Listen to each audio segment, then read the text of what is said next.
The story begins at a magical academy where our protagonist named Serfort, who has no aptitude for magic, but since he lacks any form of magic, he makes up for it by using the sword to strike down his enemies. One day in class, Professor Edward is giving a lesson on how people can produce fire with the aid of catalysts and some magic, but all the students in class you could choose from, he decides to call on Vil to demonstrate the experiment, knowing he's unable to use magic. He does this because he's a high-level hater, but Vil has no choice but to obey his orders, so he walks up to the front of the class and begins trying to make the spell work, but predictably, nothing happens, so the whole class wastes no time in mocking him for his repeated failures. Edward tells them all to calm down. That's just because he wants to personally roast Vil for being incapable of such a rudimentary spell.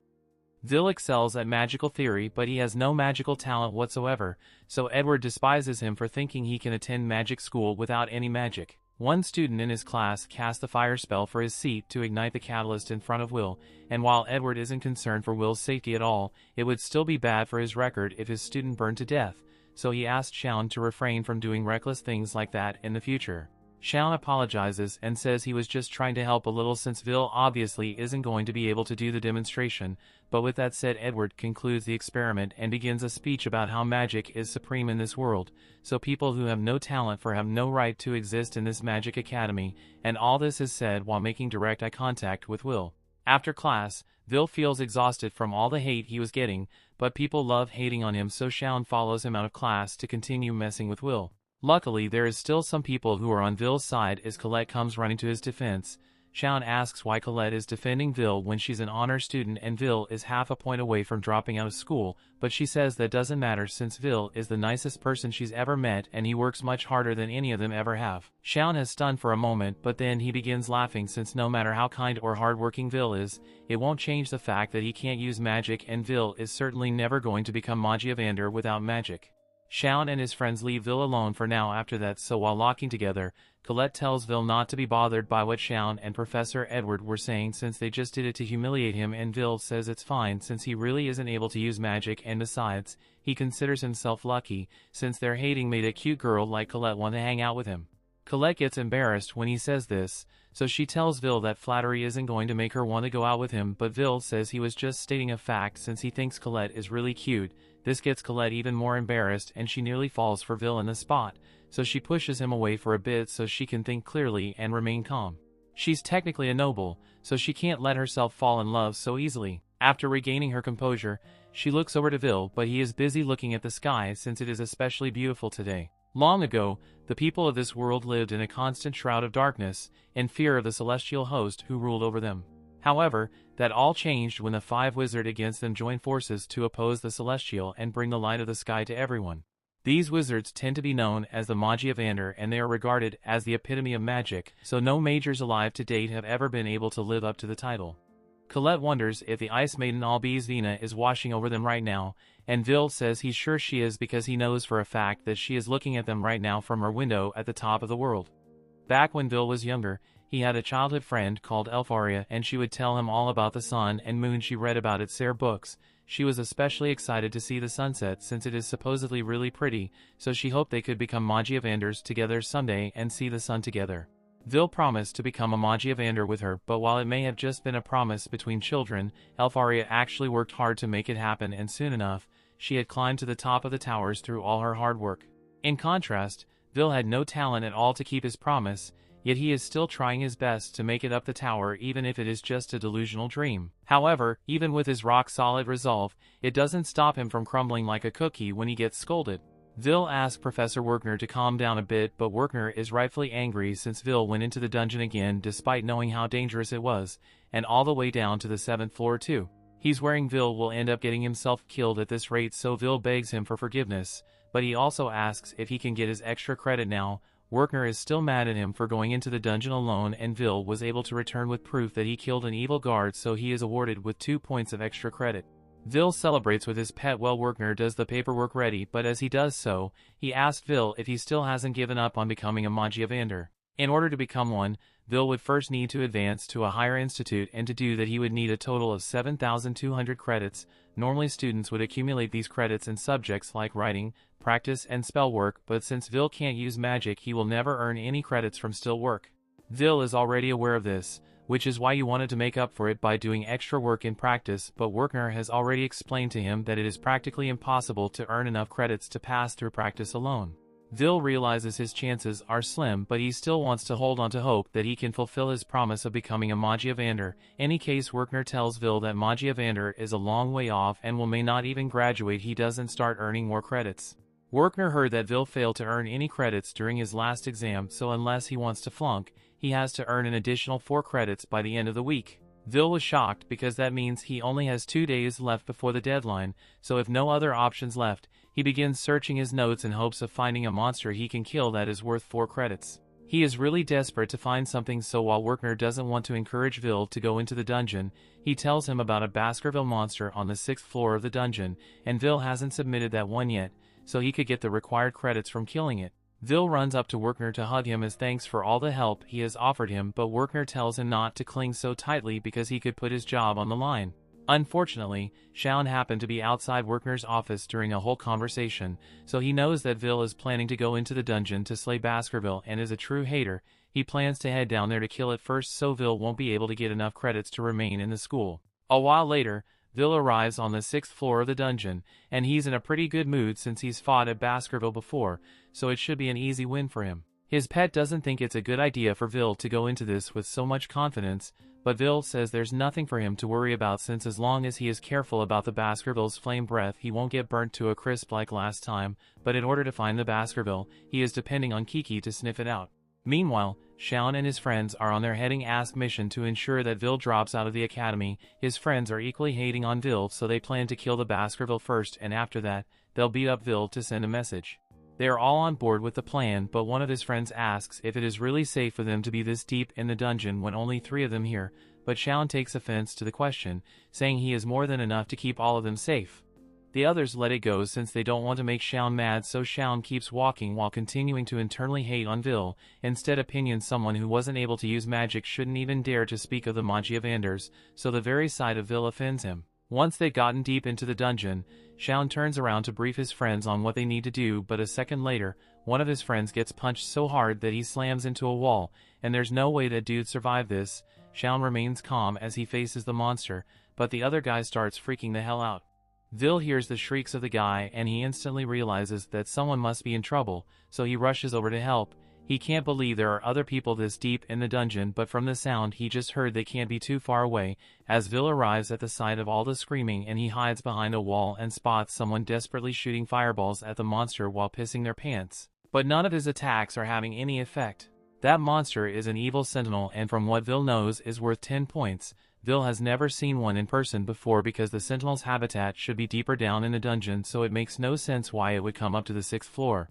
More importantly, the person it is attacking is Shounen, and none of his spells are having any effect on the sentinel, so he doesn't stand a chance. The first thought that comes to Vil's mind is to go save Shounen, but then he takes a moment to think and comes to the conclusion he's been hitting on him since day 1, so why should Vil feel any obligation to save him now since no one would know? He just left him to die.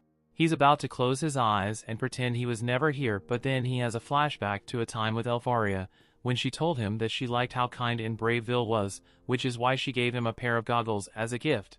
Vil still have that same pair of goggles this day, and if he wants to continue being the same person Elfaria has always liked, he has to put his personal grudges aside and save Shounen, even if he's a bitch. As the sentinel was about to kill Shounen, Vil jumps in and blocks the strike with his sword.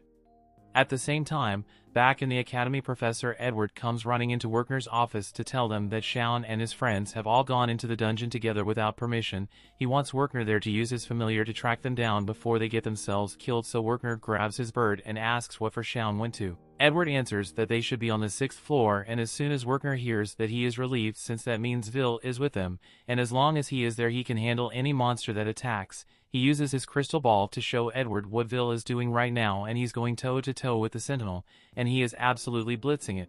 In the blink of an eye, Vil is already chopped off one of the sentinel's fingers, and when the sentinel tries to counterattack, He blocks the strike mid-air and backs up to create some space. Vil then dashes in once more and the sentinel can't keep up with him at all, so before it even realizes what's going on, Vil has already gotten on top of it and stabbed into his shoulder. Shounen can't believe what he's seeing since he never thought Vil would be this so strong. Even Edward is left in shock, so Werner explains to him that Vil is an amazing anomaly. He possesses superhuman strength that a mage could never hope to achieve.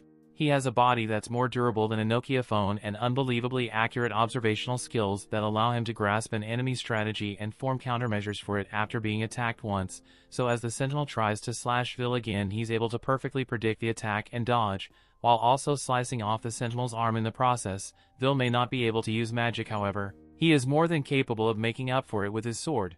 As the sentinel rises in pain, Vil proceeds to grab the sentinel's sword with one hand and prepares to finish off once and for all. The sentinel fires off a plasma blast, has its last-ditch effort, but a single swing from Vil's sword is far more powerful, so Vil slices the sentinel in half, claiming his victory. Once it's all over, Vil walks over to Shounen, asked if he is okay, and Shounen still has a grudge against Vil, but Vil just saved his life, so he bites his tongue. However, even after witnessing that whole fight how capable Vil is, it doesn't stop Edward from hating one harder, since you won't stand for Magicless being stronger than students with magic.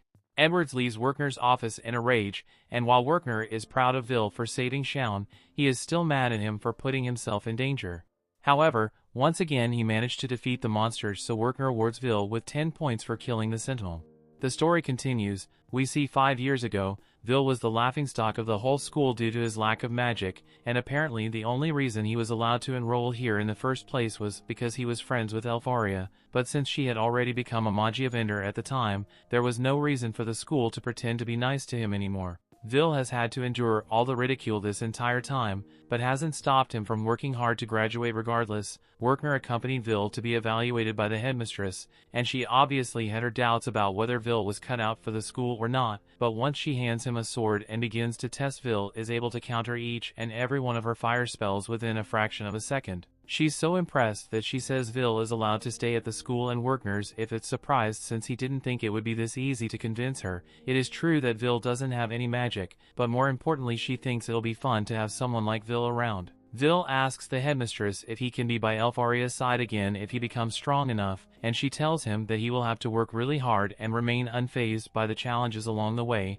but even then, there's no guarantee. But as Vil leaves, she remarks that it will be fun to see what Vil can accomplish. Back to the present, Vil is currently in Werner's class as he teaches everyone about the Tower of Magic. Climbing the tower means advancing to the upper institute to the topmost floor, where you will become a Magia Vander. As of now, there are currently 2 methods to becoming Magia Vander, and that's either to create a new type of magic or to earn over 7,000 credits in the school, but is pretty rare to invent new magic, so students usually focus on earning credits. However, since this is a remedial class, everyone in here is in danger of flunking out of school, especially Vil. After the classes are over, Colette meets up with Vil and asks how Vil is feeling since Werner's remedial classes are notoriously strict. Vil agrees that Werner is a strict teacher, but to be honest, he's glad Werner is kind enough to offer remedial classes in the first place, since most professors wouldn't bother to do so. As they are turning a corner, the animistic commotion going on, so they listen in and hear Shounen's friends glazing him for defeating the evil sentinel.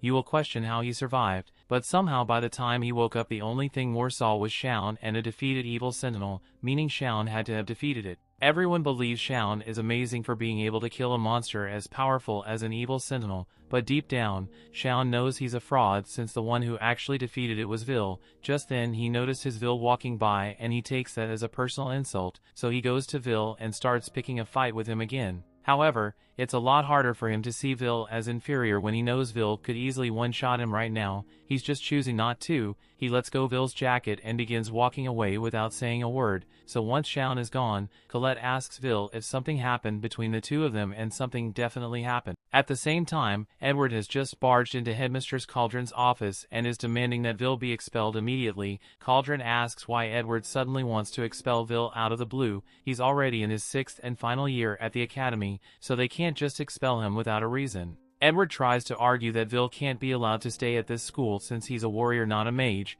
and he won't stand for someone who can't use magic trying to surpass it. Cauldron pulls out Vil's records and points out that Vil has outstanding scores in his writing and his magic reports are incredibly insightful, so aside from the fact that he can't use magic, he is the definition of a perfect student. If his dream were to become a Magia Vander, then he could easily excel at any other profession shows, and it is the Academy's duty to produce people of learning for the fated day. However, Edward states that the fact Vil wants to become a Magia Vander is the problem, and Cauldron can see Edward's points, so she proposes a solution. She tells Edward to go and personally test Vil, and Vil cannot pass Edward's test, then he's free to expel him if he wants. Edward asks if Cauldron is sure she wants to leave Vil's tests up to his #1 hater, and Cauldron says she's fine with it since it won't make a difference. If anything, she thinks it will be more entertaining to have the one known as the Dark Viper Mage test Vil. Back on Vil End is getting ready for his next class and asks Colette to help him open his locker for him. She happily does so, and he apologizes for having her do this for him all the time since he can't use magic. She says she doesn't mind, but then she notices Real Sword in his locker and asks him if he's still training with him. Vil says he is, but he couldn't get permission to use it while he's in school, and back in his dorm, his roommate wouldn't let him do anything dangerous. He and Colette later head to the library to study together, and Vil is taking it very seriously despite having already learned this topic before. Colette tells him to take it easy since he's already at the top of the class in writing, but Vil says he needs to keep studying his hardest since he can't afford to lose a single credit, and besides, he enjoys learning history from the perspectives of the other races. Especially since he can relate to the dwarves. They marched to war against powerful mages, but they never gave up in spite of the challenge. Just then, Colette notices that Vil has a white strand of hair on his head, and she says it's probably because he's overworking himself. She offers to pluck it out for Vil, and even though Vil says she doesn't need to, she still really wants to do it. However, in the middle of their flirting,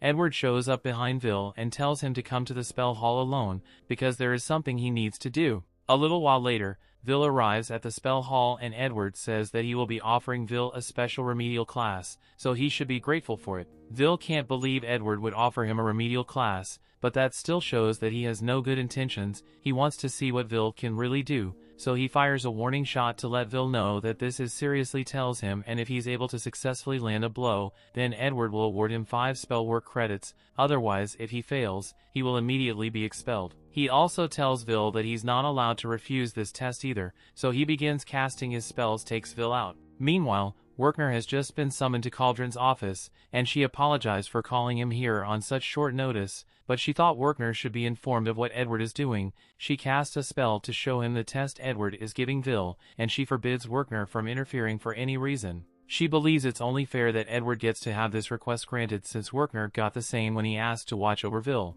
Still, Werkner thinks it is too cruel to let Edward of all people be the one to test Vil because he's a man who nearly became a Magia Vander. He may have failed, but he still possesses power that is equivalent to one, so Vil is in serious danger right now. So far Vil has been able to avoid getting hit by Edward's spells, but Edward has only been using low-level black magic so far, so Vil can't believe how much power Edward is producing. Vil has to fight back somehow, so he tries to run up behind Edward and landing kick, but Edward is easily able to block it with a shield spell. The shield is too strong for Vil to break it on arms, and Edward calls and hopeless for thinking he could get through a magic shield with a kick. Edward then blasts him away, and Vil is starting to worry that there may be no way for him to win, as Edward is simply too strong for him to beat as he is now. Edward tells Vil that he will limit himself to 2 spells, one to attack with fire and one defend himself from Vil's crude attacks. However, even if it is only one attack spell, one who has mastered that one spell can outclass someone who has learned 1000.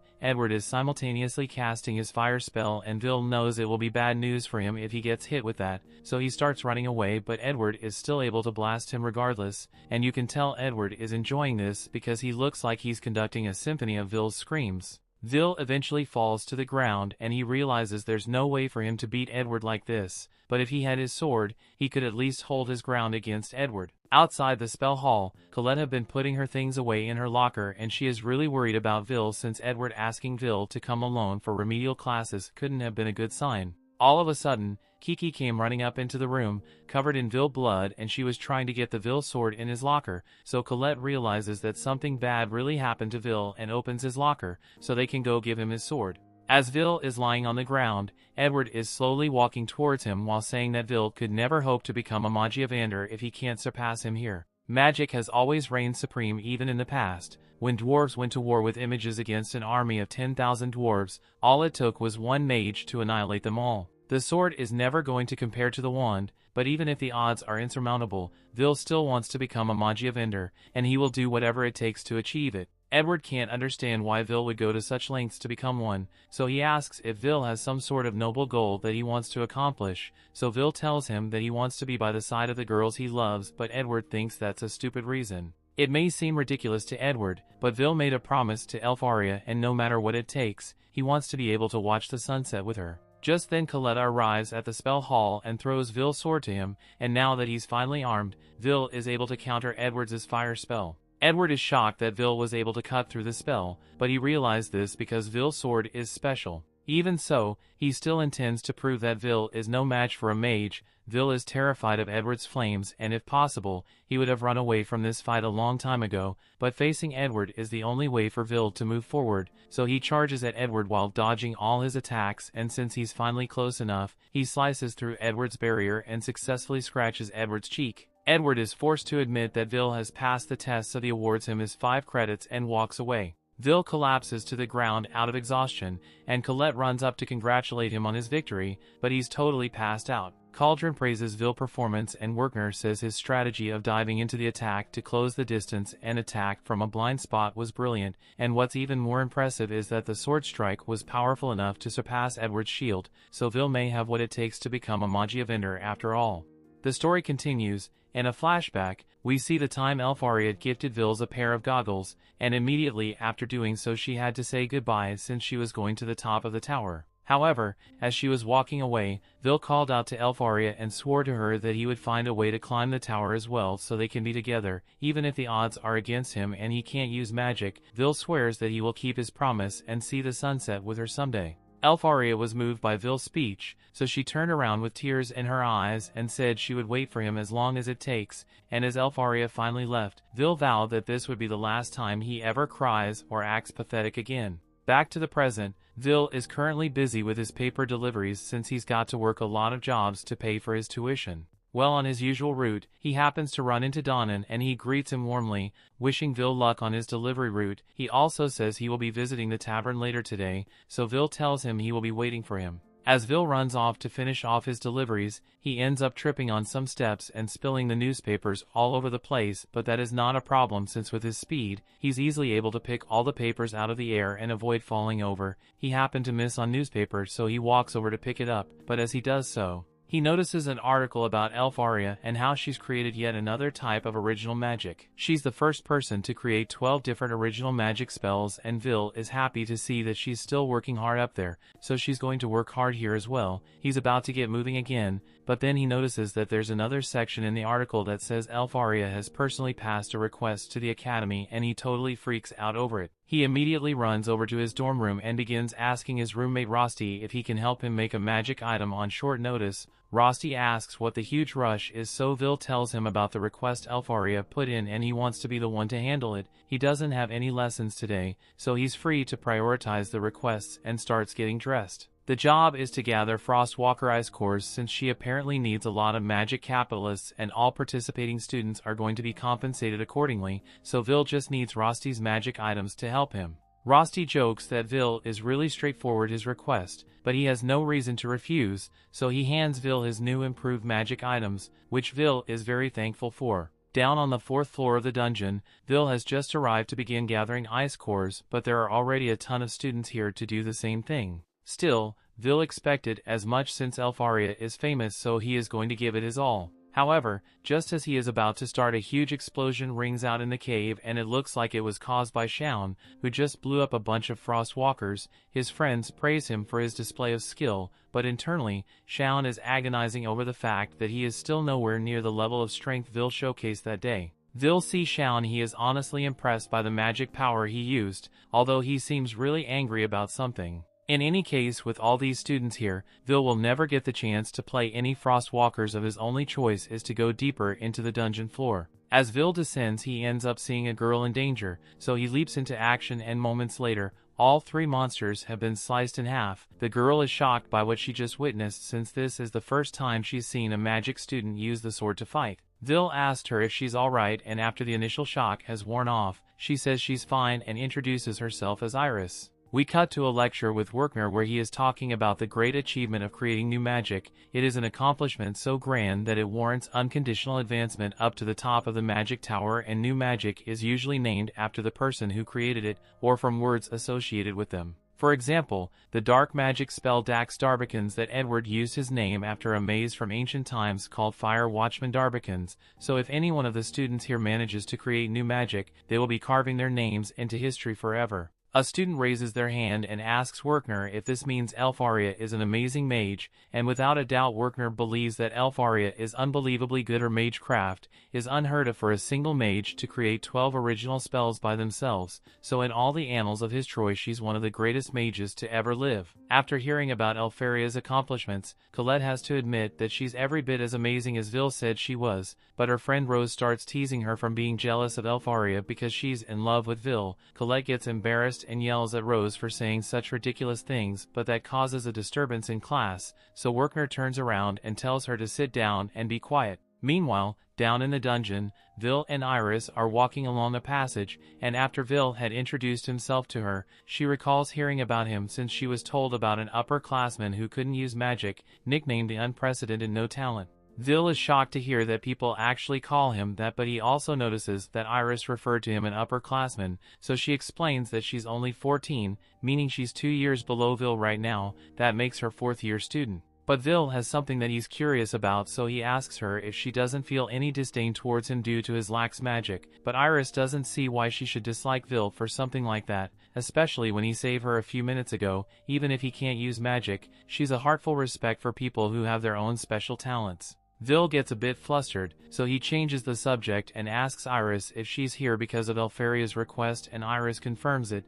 saying she wants to be of use to the Magia Vander, and someday she hopes to become one of the people to hold up the sky, and she isn't speaking metaphorically. By the way, in this world, people aren't able to see the real sky because the world is hidden. The tremendous energies of the Magia Vander cover everything and create a false sky known as the Great Barrier, and according to the legends, when the Great Barrier falls, the world will once again be enveloped in darkness and a great calamity will begin. That's why students are motivated to fulfill the requests of the Magia Vander, not just because they admire them, but also because they believe it will help support their mission to hold the sky up. Iris mentions that she's actually had the honor of meeting Elfaria person before, and Vil is surprised, so she starts telling him how it happened. She was cornered in the dungeon one day, and as her life had begun to flash before her eyes, she saw no way out. However, before she could be devoured, a burger wall of ice encased all the monsters that were attacking her, and she turned around to find Elfaria standing there and asking if she was alright. It was an experience she will never forget,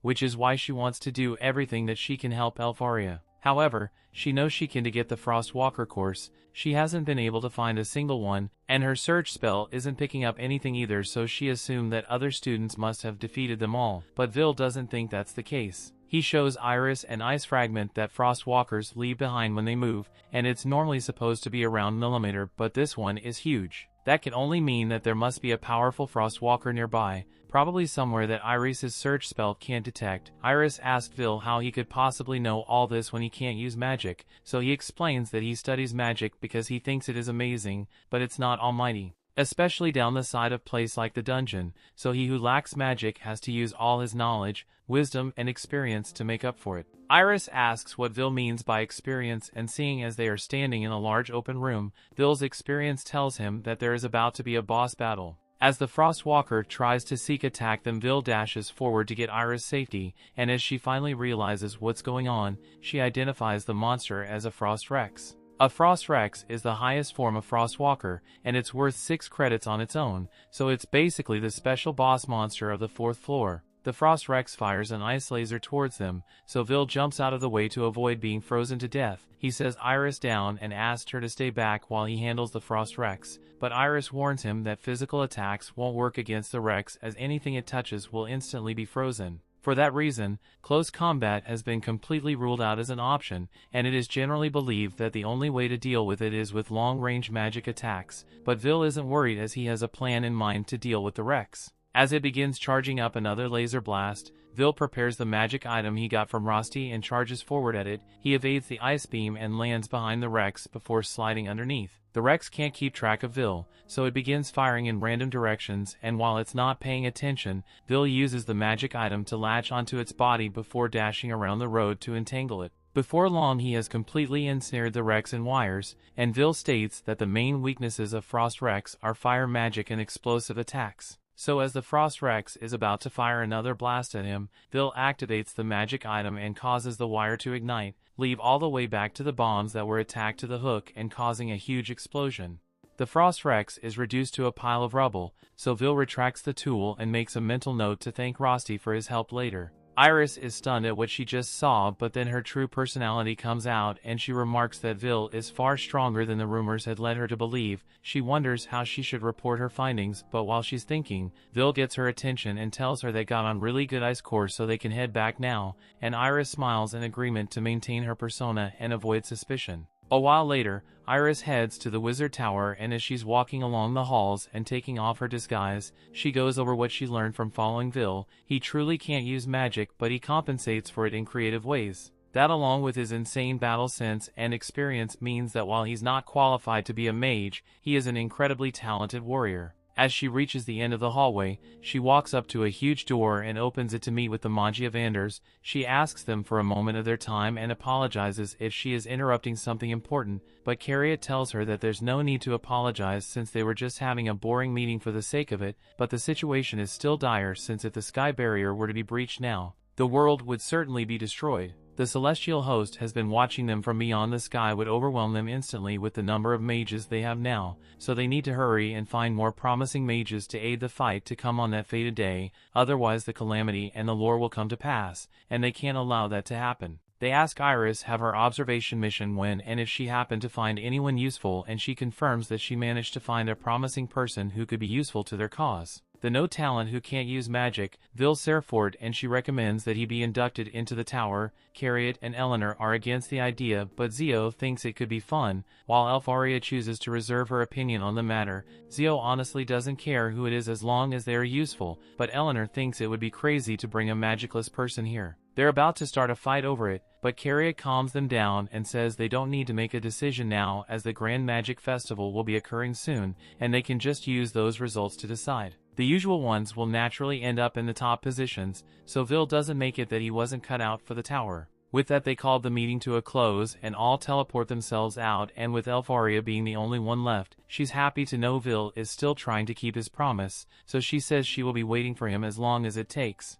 The story continues. We see as part of the next test, the students have to participate in. They are all set to fight against golems, and if you manage to defeat one then you pass. Shounen and then Colette are up first, and then both manage to defeat their golems with ease. Meanwhile, Vil is struggling against his. Vil tries running behind the golem, and in order to land clean punch, as the students see him about to attack with his fists, it began mocking him for not being able to use magic, and this distracts Vil long enough for the golem to backhand him across the room. The students begin to leave after being satisfied by Vil's failure to defeat his golem, but on the other end of the room, there are a few students who are having no trouble with the golems at all. They're Lihanna and Wignall, and they both passed without a doubt, but there's one more student who walks up and begins casting ice magic. With the wave of his wand he sends ice cycle shards into all the golems, causing them all to be encased in solid blocks of ice. This is Julius, and he is one of the top 3 students of the academy, along with the other 2. Lihanna commends Wignall and Julius for keeping up with her and not slacking off, but the banquet is going to be starting soon, so there was never a reason for either of them to slack off. On that note, Julius says he would like to declare something war on them, and he will use his newly mastered ultimate technique to deliver their defeat when the time comes. As a token of this sincerity, he offers an ice rose to them, but neither Wignall nor Lihanna seem to be amused, although Wignall does seem to be looking forward to a face-off at Julius. These 3 are pretty much celebrities within the school because they are the only students who all have earned more than 10,000 of the total 12,000 credits. Some people think of credits as a reflection of a mage's capabilities, but Vil is nowhere near that level. Right now, he doesn't even have enough credits to graduate in the first place, and this is his final year in this school. As Vil is sitting there and wondering what he's going to do, Julius and his blazers walk up to him and begin insulting him for his lack of magic, and Vil just gets out of his way to avoid causing any problems. As Julius and the others leave, they'll hear them talk about the Grand Magic Festival and have realized it was that time of year already. Later that day during lunch, Colette comes up to Vil and tells him that his only hope of becoming a Magia Vander is to get scouted at the Magic Festival. Attempt to graduate based solely on his practice and writing isn't practical, and there have been cases of students getting scouted without having the 7,000 credits needed to graduate. The Magic Festival is a huge event that takes place once every 2 years. It holds several different events and draws in high mages from the tower, hope to scout promising talents. The festival is a place where the different magic factions fight over the right to recruit the best students, and it wouldn't be a stretch to say that admissions from the Upper Institute are decided during the festival. There are 5 factions: the Thunder faction, the All faction, the Fire faction, the Ice faction, and Mysterious Noah. All these factions, excluding Mysterious Noah, are led by the respective Magia Vanders, so they scout you to guarantee promotion. Vil doesn't think it's likely that he will be chosen since he's already failing, and for him to even get notice, he would have to have some kind of amazing magic that would put the high mages to shame, and while he's right about that, there are still other ways to get scouted. Colette has heard rumors that Watchers will come to look for talented students, but Vil thinks Watchers are just an urban legend. There's no way a Magicless no towns like him would have a place in the festival, so he's just going to stay behind the scenes and help with the preparations instead. Colette thinks that Vil could change the way people look at him if he entered the festival this year and show them what he can do, but Vil still doesn't want to enter since it would end up becoming an athletics contest if he were there. He's tried entering the festival once before back in his second year, and he literally got booed off stage for using physical attacks. He got bad reputation for that, and he still hasn't gotten over the humiliation of it, so he really doesn't want to enter. Students all over the school have begun practicing in earnest for the festival, and Colette reminds Vil that aside from the high mages, many scouts from the capital will be there as well, so even if Vil can't earn a place as a Magia Vander, he could still get scouted for another career. The Magic Festival is a great place to showcase your abilities, so Colette really wants Vil to show everyone how capable he is, but Vil still doesn't think it's a good idea to participate without being able to use magic. Just then, Colette notices something strange, so she was over to one of the other lockers and tells Vil that there's something off about it. It's well hidden, but she could sense a barrier here. Vil asks if she is sure it isn't just a launching well for the locker, but Colette can tell that the barrier is made to block sound and obstruct view. Colette could break it with her magic, but that could be troublesome, so she asked Kiki to do it instead. Once the barrier is dispelled, they find a staircase hidden behind the lockers, which leads to a secret gambling ring. A bunch of students all gather here so they can place bets on who will come out on top the Magic Festival. Colette finds it deplorable that the students would turn their locker room into an illegal gambling ring. Then Vil notices Shaun standing across from them, and he's surprised to see him here, since Shaun doesn't seem like the kind of guy who enjoys betting. Shaun gets defensive and starts yelling at Vil to mind his own business, but Colette steps in and warns Shaun if he gets into a fight with Vil for no reason, then she will make sure he regrets it. Shaun calms down, so Vil asks him again what he's doing here. Since he doesn't seem to be participating in all the betting, Shaun doesn't feel the need to answer Vil questions, but it's totally not like he came here to see whether people are betting on him or not, and he definitely isn't upset that no one thinks he has a chance of winning even though he's the 4th best student in the school. Sure, the top 3 students may have slightly more credits than him, but Shaun's credit scores in the high 9,000s, and the only reason he ranks lower than the others is because he failed a writing test once. Since then, he has been working a lot harder to make up for the lost credits and catch up, but his magic skills are still on par with Lehanna and the others, so he is just as likely to win at the festival as any of them are, although he doesn't know why he is trying to justify himself to Vil. After that, the rest of the day goes on like normal, and once classes are over, Vil gets up to leave. Before he goes, Colette gets his attention and asks if he's free after school because she would love to hang out with him, even if it's growing into the dungeon together, but unfortunately Vil has work to do tonight, so he won't be able to spend time with her today. Later that night, Vil is in a Japanese restaurant on the outskirts of the city, and he's working as a waiter there. He brings a tray of food and drinks to Donnan, and Donnan feels bad for how hard Vil has to work all the time. He delivers newspapers in the morning, has classes during the day, and then has to work here at night. It's definitely hard, but Vil has to push through it since he doesn't qualify for the school scholarship, meaning he has to pay for everything out of pocket. Donnan mentions that he heard something about the Grand Magic Festival coming up soon, so he suggests that Vil could participate, but Vil immediately shoots down the idea because he doesn't want to get humiliated again. Gina yells for Vil to get back to work and points out that his friend is working much harder than him. We then see Rosti. He is also working as a waiter here, although he is only doing it for Vil as a favor to him since tonight is really busy, and one of Gina's workers quit and all that extra work is just going to get dumped on Vil's shoulders if she doesn't hire someone soon. After the dinner rush is over, Vil and Rosti are cleaning up the dishes and Rosti asks Vil if he's really okay working here because the wages he gets paid from the dwarves aren't that high. He could easily ask Werkner to help them find a higher paying job, but Vil doesn't want to bother Werkner too much, and decides he likes the people here a lot, so working around is fun for him. They are honest, caring and shower him with warmth, so Vil respects them a lot. Things are going really well, but a few moments later is all ruined as Julius walks into the restaurant just so he can be a hater. As soon as he steps in, the first thing he does is start insulting the restaurant and the dwarves in it. Julius then notices Vil here and begins laughing to himself, and a failure like Vil is only fit to be around barbarians like dwarves. This gets Don in his nerves, but the other dwarves that hold them back because they can't afford to get into a fight the mage. Julius begins threatening Donna not to try anything funny because he and all the other dwarves are just immigrants who fled here after the Celestials destroyed their world, and humans have been graciously allow his kind lives here without issue, so dwarves like him has no right to glare at Julius like that. Donnan calms himself down because he knows there is nothing he can do. Everything Julius said about the dwarves being refugees is true since they fled here after their world was destroyed, but even though the same thing happened with the elves, but dwarves are treated with contempt by the humans here, so if Donnan were to attack Julius for what he said, all dwarves in the city would suffer consequence for it.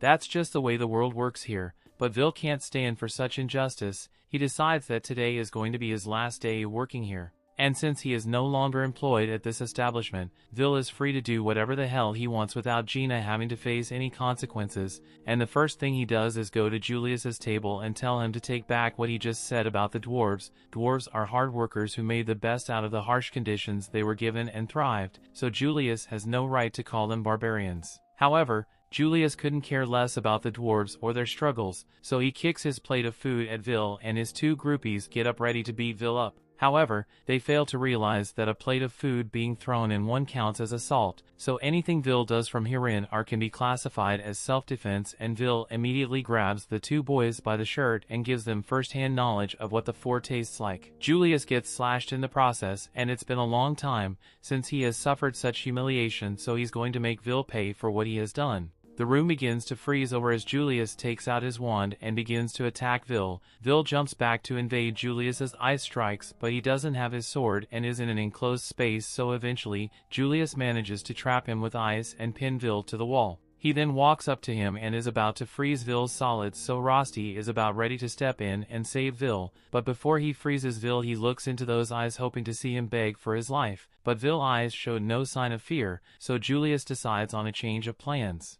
Instead of freezing Vil here, he wants to do it at the Magic Festival so he can fully humiliate Vil in front of the whole school. Vil agrees to fight Julius in the Magic Festival, and Julius says that if he wins he will have Vil kicked out of the school once and for all, but Vil just wants an apology from Julius to all the drawers he disrespected when he wins. The story continues. We see at the day of the Grand Magic Festival, and it's clear that everyone is excited to see what the students can do. The Fire Faction Scout tells his people to be on the lookout for a talented student since you can never tell who possesses the skill to become a Magia Vander. The first event involves the broadcasted dragon races, and Lihanna has been maintaining a strong lead over the other competitors for a while now, but that's not the only competition going on right now. As the spectators in the crowd are all eagerly watching to see the results, there are a fair number of recruiters here as well, both from the tower and outsides, and they are all interested in recruiting the best students the school has to offer. Lihanna unsurprisingly wins the dragon race in record time, so the next event is going to be Crown Attack, and it looks like Shounen is going to be participating. He is in a good mood since Colette personally came to ask for him to join her team.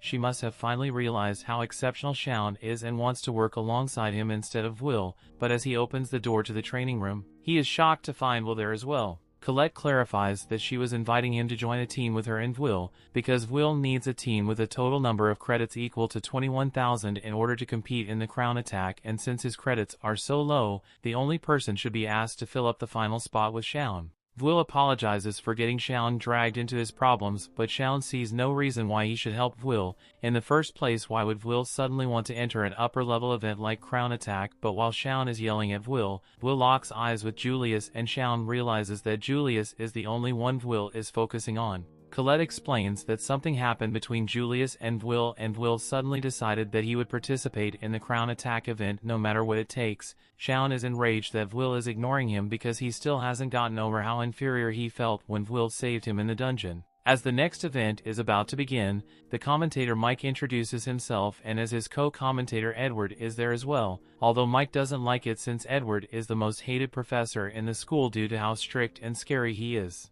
In fact, he's scared Edward might kill him before the end of the festival, but the show must go on, so Mike announces the main event of the day, the crown attack event. A spell is cast over the stadium into a whole battle map. There is a volcano zone, a marshland zone, a badland zone and a grassland zone and a woodland zone. Unlike the other events, the crown attack is a team competition held between 3-man cells. All the teams will start on the outer edge of the field and make their way here to the central stadium. At the center of the stadium, there's a giant crown and the first team to take it will win, but of course that is easier said than done since the entire playing field has been rigged with traps of all kinds. Going for the shortest path to the stadium is allowed and obstructing other teams allowed as well, so all the events this is sure to be the most brutal battle royale. Edward adds that the event was created to be a practical demonstration of how teams would handle a dungeon raid together, but no one's focusing on team coordination. They all want to see high-level battles between the top students of the school, and if there were an illegal gambling ring in the school, which is there totally isn't.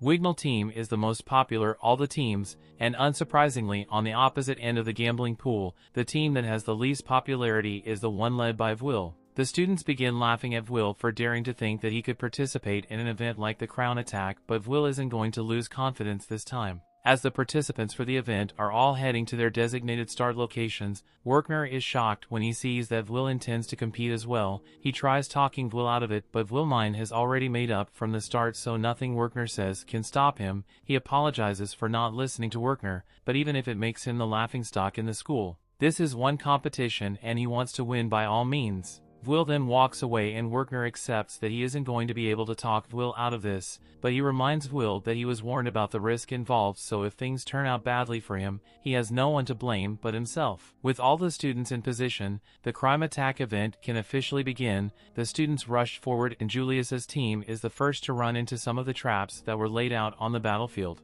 As they approach, the cubes engage and form an army of golems which stand in Julie's way. With so many golems in one place, this would easily become an insurmountable roadblock for many students. However, Will continues to charge forward at full speed and he's showing no signs of slowing down. The students begin to mock him for attempting to break through the golem swarm when he can't use magic and couldn't be a single golem during a praxis exercise. Will continues running towards the golems, and before he attacks he gives a signal to Colette, who then casts a spell to create a magic gauntlet for Will, and with it Will is able to absolutely demolish all the golems in his path. The jaws of all the spectators hit the floor as they all witness Will's capabilities, but Werkner already expected something like this to happen. So long as Will attacks using a magic goblet, then he can do a significant amount of damage even if he doesn't have his sword, and since Colette is the one who made it, then it's technically not against the rules either. Against every prediction and all the illegal betting odds, the first one to successfully make it through the golem horde is Will is going straight for the crown now. Ever since the day Will saved him, Shounen has been reliving that moment over and over in his head. He views it as one of his worst failures and he would have preferred to die rather than face such terrible humiliation. That's why he has been struggling so hard to improve himself and build up every ounce of strength his body can possibly generate, but even with all his hard work, Will is still outclassing him without magic. In the crown attack, Will and his team have taken a huge lead, and with the goal being to reach the stadium and seize the crown, the other competitors are going to have to pick up the pace if they don't want to be left behind. Will makes it to the Badlands zone, and upon arrival more cute traps activate. By this time they begin fire and rock bullets at Will and the others. As the bullets are headed their way, Will stops and uses his gauntlet to punch the ground to create a rock wall that blocks the bullets. He then jumps forward and asks Colette for some help again, so she casts a spell that creates a dozen swords for Will, and he proceeds to use the swords as projectiles to destroy all the cubes in his way. Mike announces that Will team has made it through the Badlands with ease and they're yet to come across a trap that poses a challenge for them with their teamwork, although Shounen hasn't really done anything though. The spectators that get against Will try to downplay his skill by saying Colette's magic is doing all the heavy lifting and her magic definitely plays a part in it, but the efficiency of the weapons in battle all comes down to Will's technique. The scouts are starting to take notice of Will and his amazing skill in detecting and countering traps, and as much as he doesn't like Will, even Edward has to acknowledge his hard work. All the time Will is spent in the dungeons has allowed him to minimize the inefficiencies in his movements, and his superhuman reflexes allow him to capitalize on the smallest openings available. One other team is frustrated that they are losing to someone who has no magic, but their hate for Will distracts them so much that they end up falling for Flower Trapped, so they get eaten alive, and another teams face similar issues with the traps laid along the path, but through all the brutal obstacles, Will still manages to keep the lead with his team. The turn of events has caused quite the uproar of the stadium, so much so that Julius can hear it all the way over here. He asked his teammates for an update on the current situation of the event, and Julius's teammates uses Detect Spell to locate the rest of the competition. From what they are seeing, it looks like Will is currently in the lead by a large margin, so if they don't do something about him soon, Julius may actually lose. However, Julius doesn't seem to be all that worried since he has a plan to handle Will personally. Meanwhile, Will and the others have just made it to the final area before the arena Enchanted Woods. As Will runs in first, he triggers several magic circles at once, and he soon realizes that this must be a chain circle trap, but it's not going to be a problem since he already has the perfect counter for something like this. If all of them are going to fire at once, then he's just going to have to make them cancel each other out. So he begins carving away the area around each magic circle, and by putting some spin on them, he is able to make all the spells fire at one another and explode. Mike excitedly announces that Will has made it through the forest traps without any trouble, and he asked Edward if he has any comments to make since he was the one who set up that dark magic minefield, but Edward just clicks his tongue in annoyance that Will managed to get past his traps so easily, even with all the momentum Will has built up with his massive lead as he gets closer to the stadium. The chances of him running into another team and getting attacked rise dramatically. He's had to take out a couple of other teams, but there's one team in particular that he is after, so Will intends to run ahead and set up an ambush for Julius. However, as he is on his way to secure the high ground for his ambush, the tables are turned on him as Julius fires an icicle straight at him. Will is alright since it didn't hit his body directly, but he can't understand how Julius could have possibly made it here before after the huge lead they had. On top of that, Julius is alone, so Will has to worry about the possibility that Julius's other teammates are hiding somewhere and ambush him. Julius begins to cast a hail of icicles at Will, but Will doesn't have time to worry about the possibility of an ambush and starts running away for now. He just needs to get serious and deal with Julius, but it looks like Shounen is getting serious as well as he begins the casting process for an unbelievably powerful inferno, but he seems to be staring at Will a little too much, so Colette warns Will that Shounen might be aiming for him. As Shounen fires the spell, Colette creates a rock wall in front of Will. In order to keep him from getting burnt to ash, Shounen's blast creates a massive shockwave throughout the battlefield, and Will is a little confused about what just happened. He looks up and sees that the forest has been completely incinerated, and Shounen walks up to Will, saying Julius was in the way. He may have taken Julius out as well, but there's no doubt in Colette's mind that soon fire that spell with the intention of killing Will. Colette asks what he thinks he is doing, but Shounen believes he is justified in his actions. He played along with Colette's request and joined their team so that Will could participate in this event, so now he wants to favor payback by having a one-on-one fight with Will. Will asks why Shounen wants to fight all of a sudden, and why it has to be now of all times, but Shounen doesn't feel like explaining himself and fires a warning shot at Will. Colette tries to interfere and stop him, but before she can do so she is blocked by a wall of ice from Julius. He somehow managed to survive that deadly blast. Colette is in trouble, so Will wants to go save her, but Shounen isn't going to let Will go until he has gotten a proper fight out of him, so he shoots some fireballs at Will which knock his sword out of his hand. Will tries to reason with Shounen so they can do this another time, but she and his dad said on Friday him, so he tells Will to pick up his sword so they can have a duel, and with no other options Will agrees to face him. To Shounen, Will looked pitiful from the very first day he laid eyes on him, but at the time Shounen felt genuine sympathy for Will and all the bullying he was suffering, and he really wanted to help him, so he tried to convince Will to become his subordinate because that way no one would be able to bully him anymore. However, Will completely ignored him and kept walking around the corner. Shounen runs to catch up to him, but as he grabbed Will and told him to take the offer seriously, Will looks him dead in the eyes and tells Shounen to get out of his way. Shounen may have pitted at Will, but Will never pitted himself for a minute. Rather, he was always looking forward to his goal, and Shounen couldn't accept the fact that Will had rejected his kindness and ignored him as though he were a side character, so from that day forward, Shounen started to hate Will. Back to the present, Will is running amongst the trees in an attempt to evade Shaun's fireballs, but as he hides behind the tree, Shaun sends some homing fireballs which nearly hit Will and send him flying across the forest floor.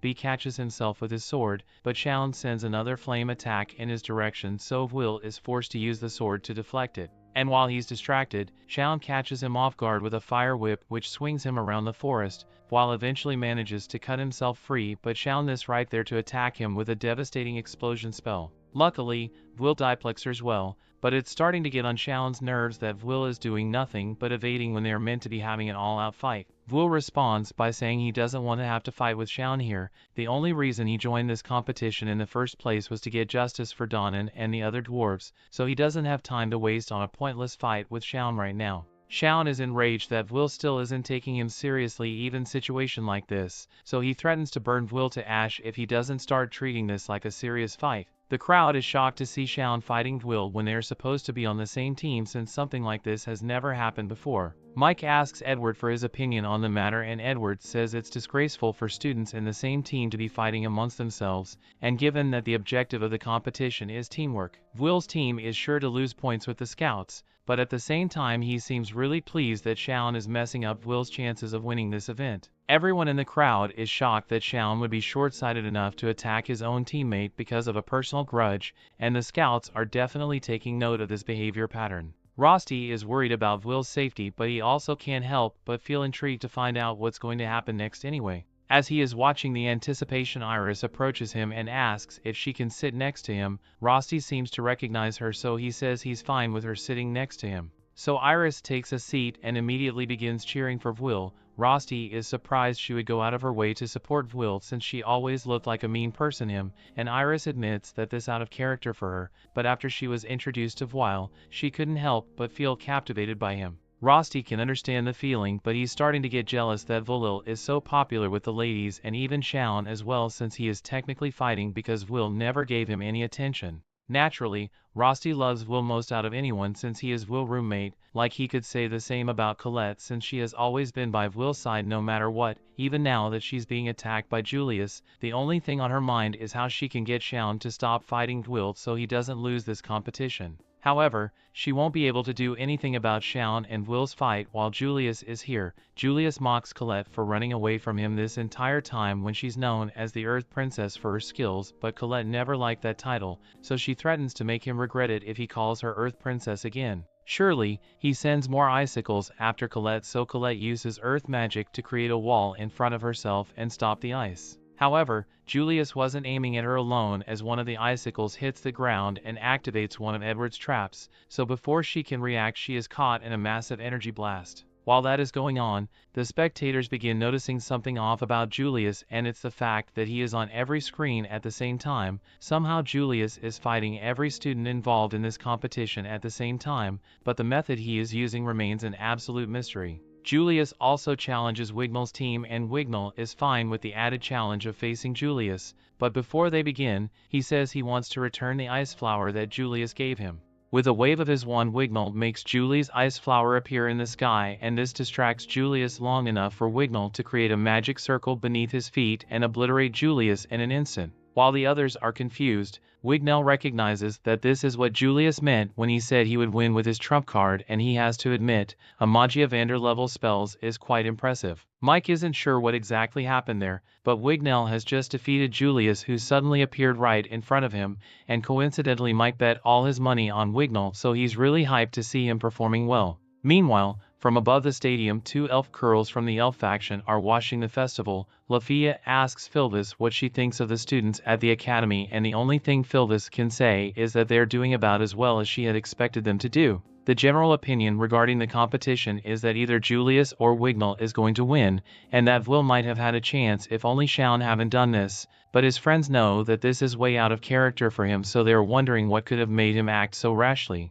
Lyral thinks he can understand why Shaun is doing all this, and it's not that he's trying to get Will expelled because he hates him, he just wants to prove something. We cut back to Will and Shaun's fight, and Will can't understand what he's done to deserve this much hate from Shaun. Ever since he enrolled in this school he has never done anything wrong, that he was relentlessly bullied by his peers for his lack of magic. He must aware that he was a flunky, so he never asked for recognition nor tried to be selfish, but people kept messing with him, which is why Shounen tried to help him. Will misunderstood it as another act of bullying and walked away. Back to the present, Will dodges another one of Shounen's fireballs, but the next attack Shounen has prepared won't be so easy to dodge. He summons a fire-hot guardian and Will is shocked because summoning the guardian is really high-level magic. Shounen sends the guardian to attack Will, and Will needs to think quickly to avoid getting burned, so he sticks his sword in the ground and leaps over the bird to slice off one of its wings, and immediately after he begins charging towards Shounen to attack him. However, the guardian regenerates its wings in an instant ambience, charging at Will from behind,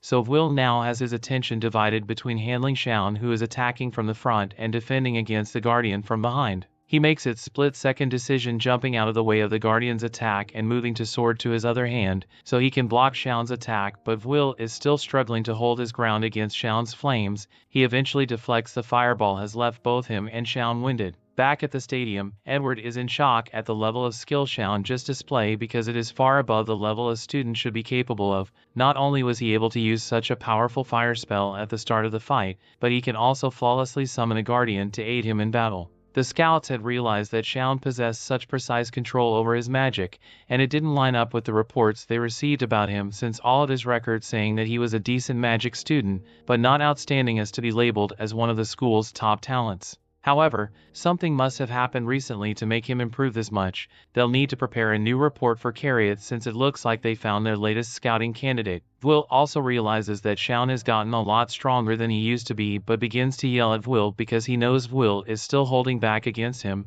He wants Will to use the strength he showed when he was up against the evil Sentinel, but the situation was different back then. It's one thing to go a lot to kill a monster, but Will sees no reason why he should be fighting Shounen right now. Shounen can't believe that after all the years of hitting on Will and humiliating him, any chance he could get that Will still doesn't resent him? However, Will never said he doesn't resent Shounen. He can't even count the number of times they thought about getting revenge for all the things Shounen has done to him, but now isn't the time for that because he needs to focus on defeating Julius instead. Hearing those words come out of Will's mouth makes Shounen incredibly angry because even now Will is still ignoring him. He doesn't care about Will's problems or whatever goals he wants to accomplish. He just wants Will to look at him and face him like a worthy rival rather than some insignificant obstacle. While Will never tried to act in his selfish manner, he still always has a part of him wishing that someone would recognize his skill, but he didn't think it would ever happen. He never knew she had thought so highly of him, but now that he does, if Shounen truly wants Will to acknowledge him as an opponent, and Will has no choice but to face him seriously.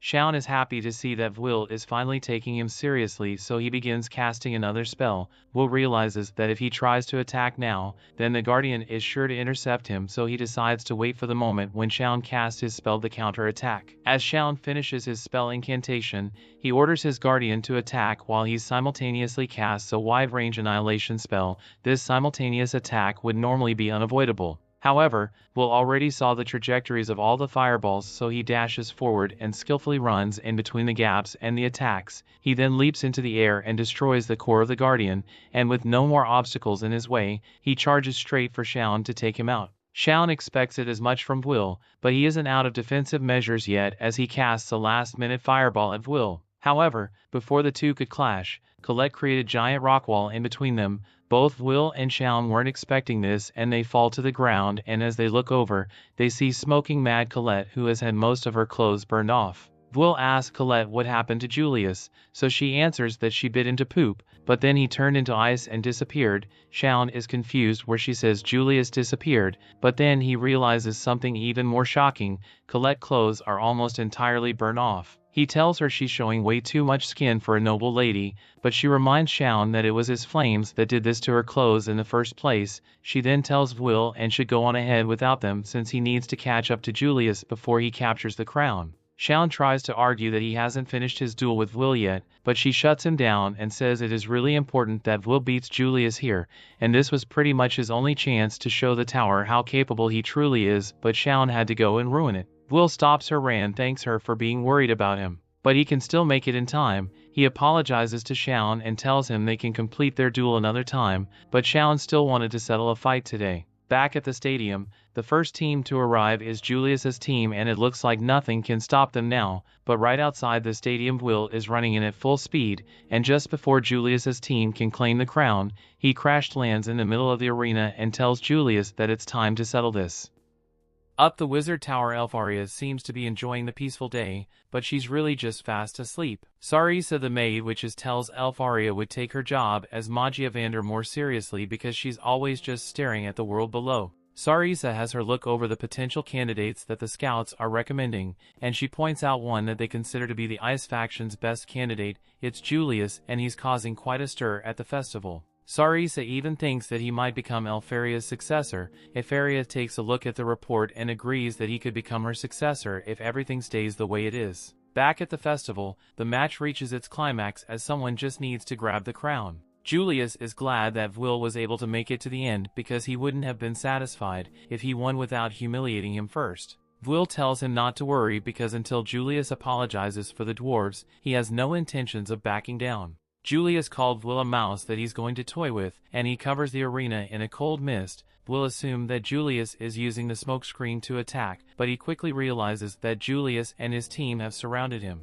They begin attacking, so Will decides that he has to keep moving so he doesn't get hit. He plans to judge their locations using their attacks, so he waits for them all to fire at him. Will determine where all three of them are, so he goes to attack one, but he's surprised by a fourth shot. Julius taunts him by calling him a laggard, and Will is stunned when Julius reveals that he and his buddies never even moved. The entire stadium is then just as shocked when they see that 4 other Juliuses have appeared. As if that weren't bad enough, Julius reveals that his clones also explode. He makes one of them blow up, encasing Will in ice. Edward has a terrified look on his face, as there's no mistaking that Julius is using a certain type of magic. Workner is horrified as well because Julius is using the secret arts discovered by the genius and unrivaled Elfaria. Elfaria created 12 spells and Julius has somehow learned how to use one of them. This spell creates copies of its user and will demand to know how Julius is able to use Elfaria's magic. Julius laughs like an absolute psychopath and reveals that his talent is simply what allows him to do it. He learned the secret art just by studying it on his own. Julius says that Elfaria isn't so impressive after all, and he declared that soon he will expose her for all to see. Of course, Will is infuriated to hear his girl talked about this way, so he shatters Julius's eyes and charges 8 at him. Will finds himself in a pretty tough spot though, as Julius's clones move exactly as he wishes, and they can even use magic. Will is startled when they all stop attacking and they form a cage around him. Will can't break free, so Julius taunts him and summons a giant ball of ice. He declares that this is the end and he crushes Will. The entire crowd is in awe of his immense power, and Edward points out that Julius was able to win the fight without even taking a single step. This is ideal for a mage, and it's clear now why Julius was able to obtain thousands of credits. Julius uses this moment to speak to the scouts, and he points out how impossible it is for him to be defeated after learning one of Elfaria's secret arts. Julius says that he will prove to them that he deserves to be Elfaria's successor, and the crowd erupts with cheer. Iris determines that Julius was just putting on a show for this scout, and he just used Will, who's as quick and agile as a monster. Iris knows better as she says that it's not over, and Rosti says that Julius would look like a real fool if he doesn't win after doing so much showboating. They both seem to know something, but everyone else is shocked when Will shatters Julius's giant boulder of ice. Will thanks Julius for helping him cool off because he always gets hot-headed when it comes to Elfaria. Julius is determined to humiliate Will, so he attacks again, but Will easily dodges this time. As he takes out Julius's friends, Will explains that Julius hasn't perfected Elfaria's spell. The crowd is stunned and Edward realizes that Will just hit himself to get an advantage, the same as when they fought. The crowd becomes confused when Julius's clones start falling apart, and Will reveals that Julius was only able to control his clones with the help of his friends. This means that Julius can only use Elfaria's magic briefly. Will says that he has no right to be Elfaria's successor, and Julius becomes enraged. We look back at Elfaria after she agreed with Maid Sama about Julius being her successor. However, she says that it isn't a successor that she longs for. Instead, what she wants is a lone sword by her side. Will explains that while Guardians left on their own, the clones Julius was using must actively be controlled. Because of this, Julius had to rely on his friends, and it's clear that he's just a phony. The enraged Julius calls Will a no-talent as he attacks, but Will shows that he can easily defend himself. Julius is determined to prove Will wrong, so he once again uses Alfaria's magic. Will expertly dodges all the attacks coming from the clones, and Julius thinks about how he can control 4 clones at a time, but without his friends he's reduced to holding a defensive position. Julius is still confident that he could win though, because there's no way for Will to know which Julius is the real one. Of course, the fool is stunned when Will finds him, and blasts right through his ice wall to land an attack. Will explains to the startled Julius that the internal temperature of his ice clones made him easy to find. If the clones are controlled perfectly, the cold leaks out and ice crystals even begin to form at their feet. Julius begins to really lose his cool now, as he loses the rest of his clones, and he demands to know why Will know the spell better than he does. Will's answer is simple: he handled Alfara, his childhood friends. They were raised in the same orphanage, so he knows her magic very well. He admired it and studied it, but he could never catch up to her. This is why he knows all the strength and weaknesses of Alfaria's magic. Julius calls Will a no-talent one last time before he attacks, but Will is in complete control now. Will compliment Julius because up till now no one has been able to replicate Alfaria's magic. However, he makes it clear that Julius is nowhere near her level. This is because the clone spell that Julius can barely even use properly was invented by Alfaria when she was only 2 years old. Will exposes him for being a fraud, and Julius thinks about how excited he was when he learned the spell. Reality begins to sadden though, and he realizes that he was only on the same level as Alfaria was when she was a toddler. Julius has completely lost it now, as he laughs like a psychopath, and he uses his rage to create 8 clones at once. The crowd is amazed, and Julius says that he's not one to be underestimated. He has abandoned any hopes of having full control of the clones, and he plans to simply use sheer numbers to pound Will into the ground. Julius is sure that he will win now, but he just gets more infuriated when Will says that he used to battle against 10 Alpheas when they were kids. Julius begins his barrage of attacks, but Will calmly starts taking out each clone one by one. Julius keeps trying to get away, but things aren't looking so good for him as Will masterfully makes his way across the battlefield. Will launches his sword to finish off the last clone, and he uses a powerful punch to absolutely destroy the real Julius. The crowd goes absolutely wild as Mike points out that the no-talent Will has somehow defeated an elite with over 10,000 credits. Will's friends celebrate and Colette rushes to him. There is no one left to stand in his way, and all Will has to do now is grab the crown. However, just then Will is shocked that Wignall takes the crown first, and he says that he took his time while Will and Julius fought. This is just another swing of events in the chaotic match, but it's over now and Wignall is announced the winner of Crown Attack. Up to Tower Maid Sama tells Alfaria that the match is over. Alfaria is completely distracted though and asks if there's a spell that allows someone to change the past. There isn't, so she wonders if there is one to erase a person's memory. Maid Sama wonders what this is all about, and she's shocked to see the condition Alfaria is in. Alfaria was horrified to hear Will talk about how she used to beat him up in the past, and she explains that she was just trying to keep Will out to herself. Back at the arena, the angry Scion keeps being angry as he can't believe that Will even managed to defeat Julius. Colette rushes to Will and Scion vows to be the one to defeat him. Will apologizes to Colette for letting Wignall take the crown, but she is okay, and Will is just glad that he was able to keep his promise to the dwarves. The story continues. We see Will may not have won the event, but what's important here is that Julius took an outstanding L, so it's still a victory for Will, and all his friends gather at the bar, have a celebratory dinner. Later on in the night, Donnan asks if Will ended up getting scouted by a tower, but Colette says he didn't, and it was expected since not only did Will's team have an internal battle, but he also didn't actually win the event. Colette blamed Shaun for this, since Will could have won easily if he wasn't delayed by Shaun's tantrum during the event. Rosti asks where Shaun is right now, so Will explains that he did try to invite Shaun, but Shaun didn't look like he wanted to come. Donnan says it's fine even if he didn't get scouted because he won his fight with Julius and got him to apologize. Speaking of Julius, he is currently in the back washing dishes as part of his apology to the dwarves. He hates having to do this, but he lost of Will, so he has to keep his promise since he's a man of his word, even if it means working here for a while. Everyone other than Julius is having a good time, and Colette notices that Werkner seems to be worried about something. She asked him if he isn't enjoying the party, but that's not the problem. He didn't stop Will from entering the event because he saw how motivated Will was to win, but now that he has shown the entire school what he's capable of, Werkner is worried about how Will be treated from here on out. Colette had thought people would just treat Will better since they now know how powerful he is, but Werkner says it's never that simple. The next day at school, students have started getting ready for the all-student practice event, which entails a full week of dungeon diving. A lot of the students are worried about it and haven't decided on their parties yet, so as Vil is walking down the halls with Colette, he is approached by a couple of his classmates, and they nervously asked him if he will join their team for the dungeon raid. They saw how powerful he is, so they would like his help. However, before Will could respond, another set of students walk up and say they want Will on their team as well. More and more students begin arguing over who gets to team up with Will, and Colette now realizes that this is what Werkner meant when he said people would treat Will differently. Now that they know he's not a weakling,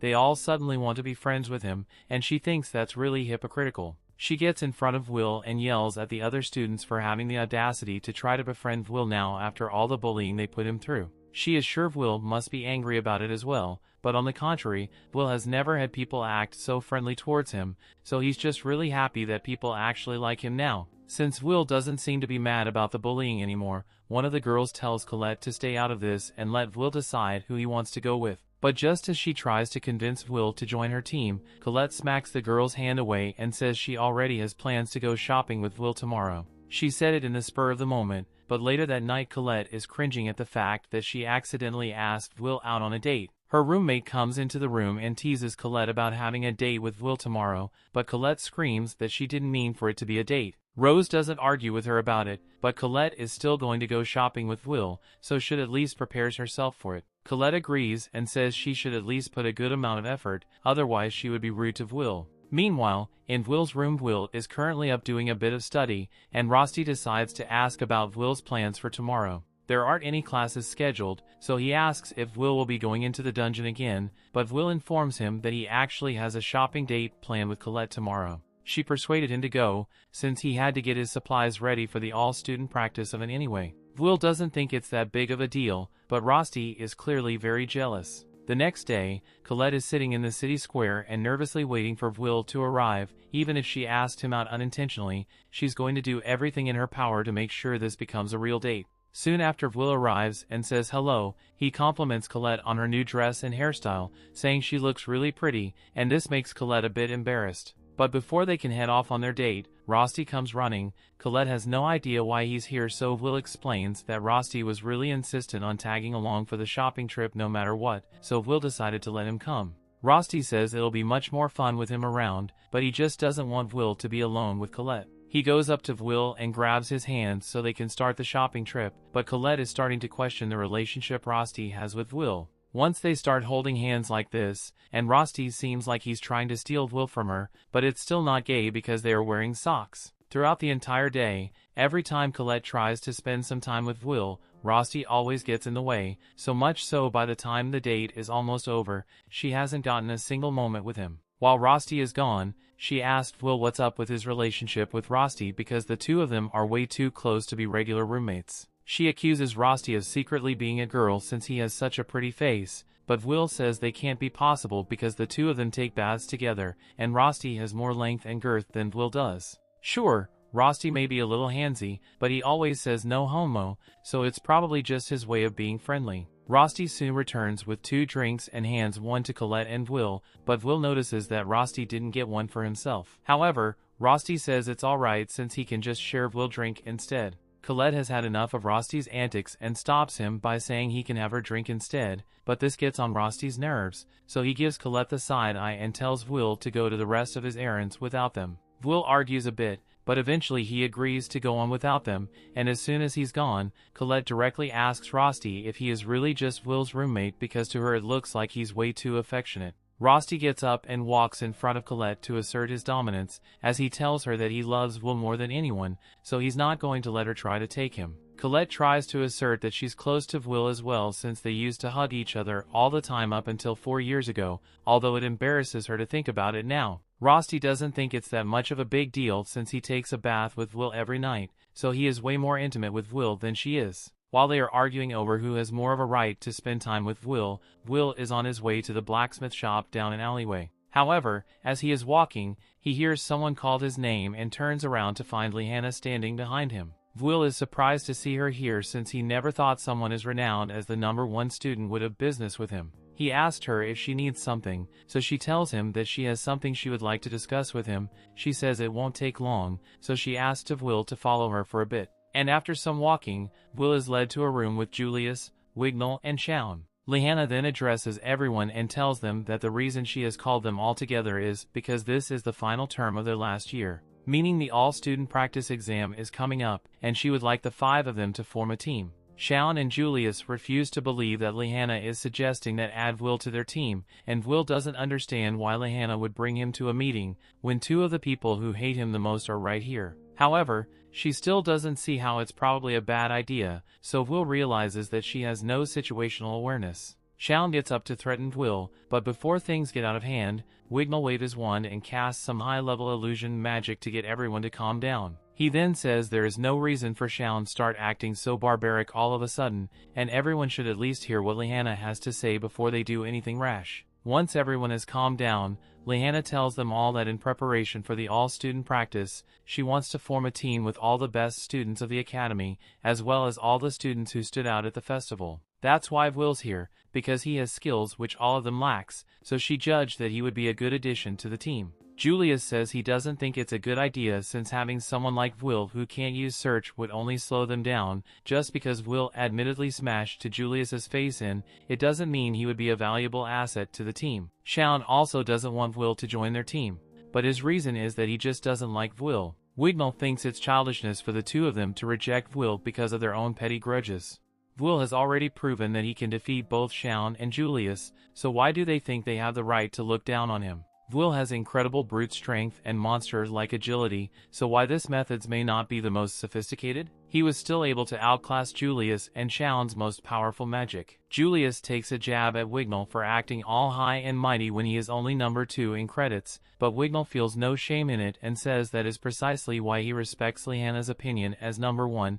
If she says Will is skilled enough to be a part of their team, then Wignall will respect Will as well. However, he still doesn't respect either Julius or Shounen. Lihanna speaks up again and tells everyone that she wants to use this team to climb the tower as the top student in the academy. She wants to guarantee a better future for herself, but Will can't understand why she's going through all this trouble when her performance at the festival should have been more than enough to get her scouted by the tower. Lihanna admits that the Thunder Fashion did reach out to her, meaning she has a guaranteed post-graduation placement, but that isn't enough for her. All the students at the academy are basically the leftovers who aren't good enough to advance before graduation, and her family is common for mages to die young, so in order to prevent that fate for herself, she wants to aim for the top and become a Magia Vander. She believes everyone here shares that same ambition, so she asks all who are interested in forming the team to place a coin in the goblet to show their commitment. Wignall is the first to accept her proposal since there's no team that could achieve better than this one. Julius agrees as well, since it will earn him more credits, and so does Shounen. The only one left is Will, and he is unsure what decision he should make. Late into the evening, Will finally returns to Rosti and Colette, and they've been worried sick about him since they had no idea where he went. Will doesn't explain where he has been, but he tells them that he has decided to join the Lihanna's team for the all-student practice. Later in class, Werkner is giving the students a briefing on the all-student practice, and tells them that the floors that used to be off-limits will now be unlocked, so students will now be able to go down to floors 7 through 10, meaning they can earn a lot more credits than they used to. This is an event where students can earn more than 1,000 credits all at once, so whether it's to make up for some missing credits or to earn some kind of achievement, this is truly a great opportunity for them, but they also need to be quite careful because there's still the chance that some of them may die. For example, last year 4 students ended up getting eaten by monsters. Steps have been taken to minimize risks by having professors stationed at key locations to ensure student safety,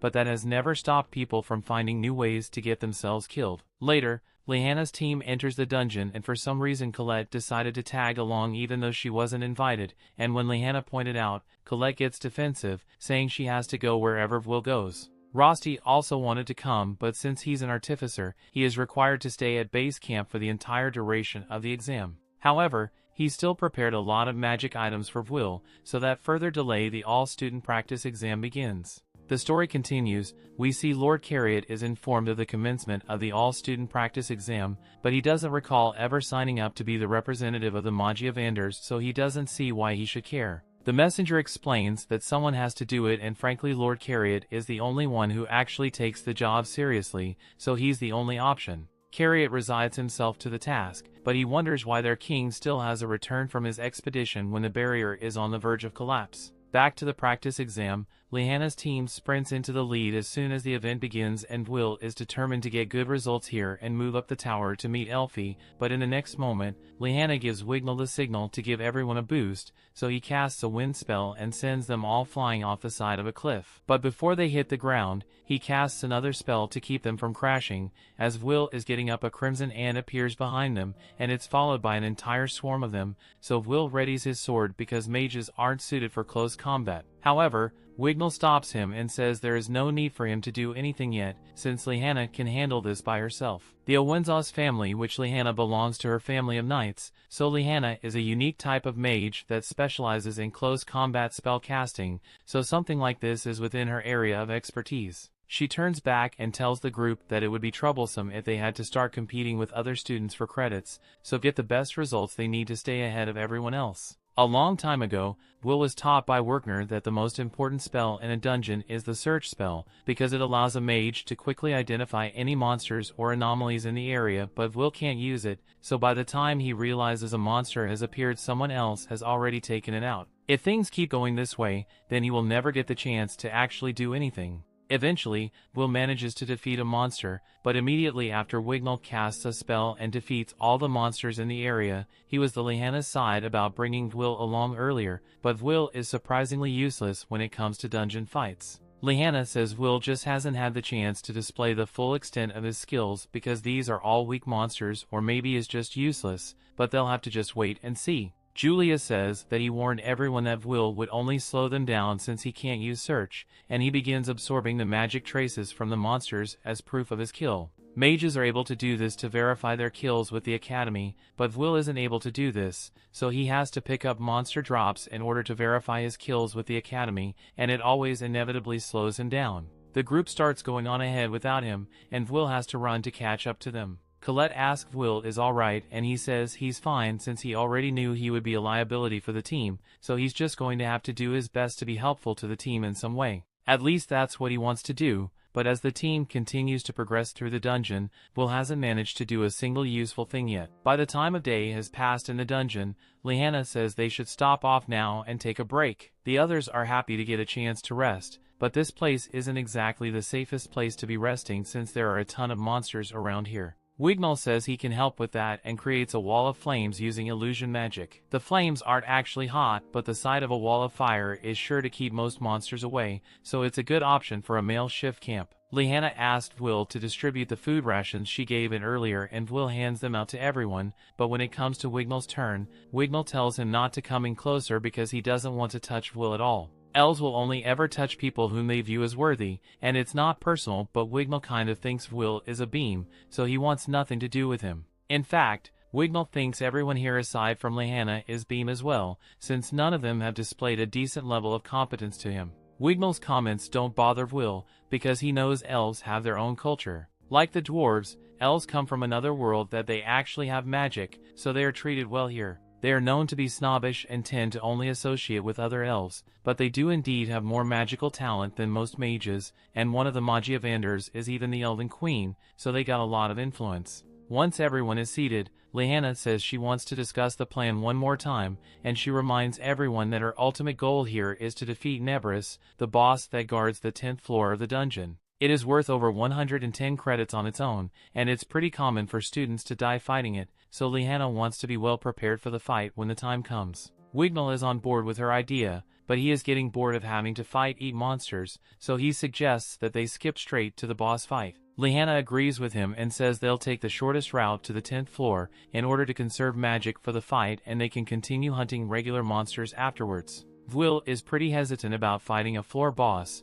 but he has only managed to earn 5 credits today, so he needs to start working harder if he intends to make the most of this exam. While the team begins their journey to the 10th floor, we get a look deeper into the dungeon where we see 2 people talking, and one of them has just killed a couple of students because he thought they were annoying, so these guys are clearly dangerous. Back with Will's group, Julius is confident because they keep seeing monster corpses everywhere, but there aren't any other teams in the area, so it's a mystery or could have done this. Will takes a look at one of the dead monsters and he discovers that there are no traces of magic on the monster, so it must have been killed by sheer brute force. For now, Lihanna chooses to ignore the strange scenario and tells everyone here ready for the fight because Nebris's lair is dressed up ahead, but as they approach, Will is still on edge because the dungeon is unbelievably quiet, especially since this is supposed to be a boss monster's lair. Now that he thinks about it, they should have encountered Nebris by now. Will raises his lantern, and to his surprise he discovers that something has already killed floor boss. This means whatever did this could still be in the area, so Lihanna asked everyone to use search quickly located, but they aren't able to find anything. Search is incredibly useful in a dungeon,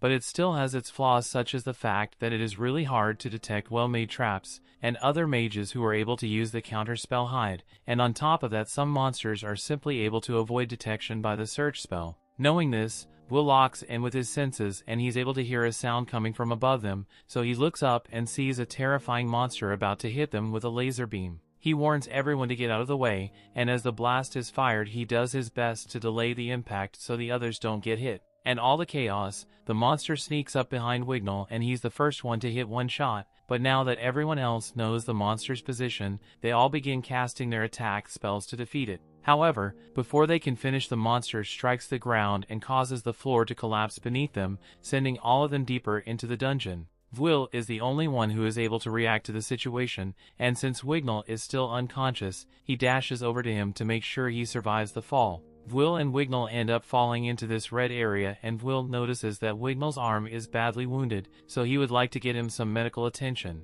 But since they fell from the 10th floor, that means they must be on the 11th floor right now. Shounen and Julius ended up in the same area, and they are absolutely terrified because the 11th floor is a danger zone that only high mages are able to survive. Similarly, Lihanna realizes the gravity of the situation she finds herself in, as the monsters in this place are distinctly more powerful than the monsters on any of the other floors here, and to make things worse, she's injured from the fall. She says her injury isn't that bad and it's good that she landed here with Colette, but it's dangerous for them to be separated from the others for long since this floor is unpredictably dangerous. We get a look into Wignall's past, and he was apparently cast out from his society for being weak, and it has left him traumatized since. He wakes up to the sound of a giant snakehead falling beside him, and he is confused since he doesn't believe Will would be capable of killing something like that. Will is glad to see that Wignall is awake again, but as he approaches him to help, Wignall smacks Will's hand away and says he refuses to touch a talentless failure. Will tells him that he doesn't care if Wignall hates him or has some kind of prejudice towards him, but Wignall isn't going to last long like this if he needs to treat his arm. Wignall now realizes Will is right, but he says he will treat his arm by himself, so he just wants Will to bring the supplies to him. After Wignall is done patching himself up, Will starts thinking about the situation, and from every indication they are really bad. Wignall is injured, so he isn't going to be as strong as he usually is, and their baggage has been ruined as well. Luckily, Will still has the magic items that Rosti prepared for him, and he's also got the food rations with him, but Colette and the others should have at least a few days worth of supplies in their personal packs, so they should be able to survive on their own for a while. But in these extreme conditions you can't predict what could happen, so Will needs to find them before anyone dies. He tells Wignall that they need to get moving, but Wignall insists that it is better to sit still and wait for help. Will tells him that's a dumb idea, because they've already gotten attacked by a snake monster once, and with that monster on the 10th floor, there's no way help will be arriving anytime soon. Back at one of the base camps, everyone is in a panic as the base camp has been raided by dozens of monsters. Werkner calls Professor Eliza and asks her what happened, so she informs him that there was a monster stampede here, and 2 of the other professors were killed. They had their heads ripped off their bodies. She has also lost contact with the base camps on the 9th and 10th floors, so she thinks the situation must be bad down there as well. Werkner thinks it's no coincidence that all these catastrophes happen at the same time,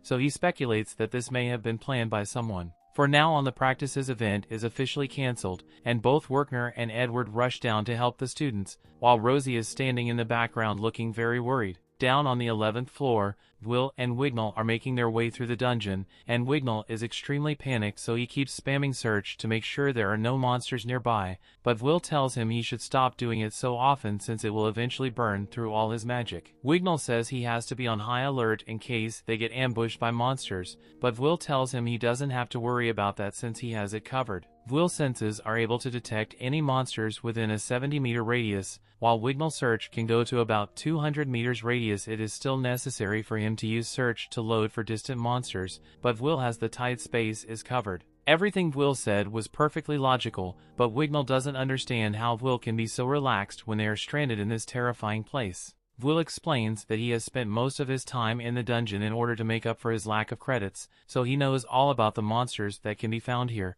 and this isn't his first time getting stranded either, so he has a lot more experience with this than Wignall does. Just then, Will is alerted to the presence of some monsters, and they are completely surrounded, so Will tells Wignall to handle one behind them while he kills the two in the front. Wignall casts a wind spell and successfully knocks one of the orc off its feet, but then he turns back and sees Will effortlessly slicing the orc apart, and even though he knows Will isn't weak, he still can't believe how well he is doing against a threat like this. The orc Wignall was fighting gets back up and he doesn't have enough time to cast a counter spell, so Wignall intends to use illusion magic to distract it. However, to his horror it doesn't work, and he begins screaming at the top of his lungs because he's about to die. Luckily, Will is able to step in and slash orc in half, but Wignall is already having a mental breakdown. Will explains that the orcs here don't have eyes, so illusion magic doesn't work on them, and that the only reason Wignall's spell wasn't effective, so he shouldn't let it get him down because he's a talented self. However, Wignall admits that he's not talented in any way.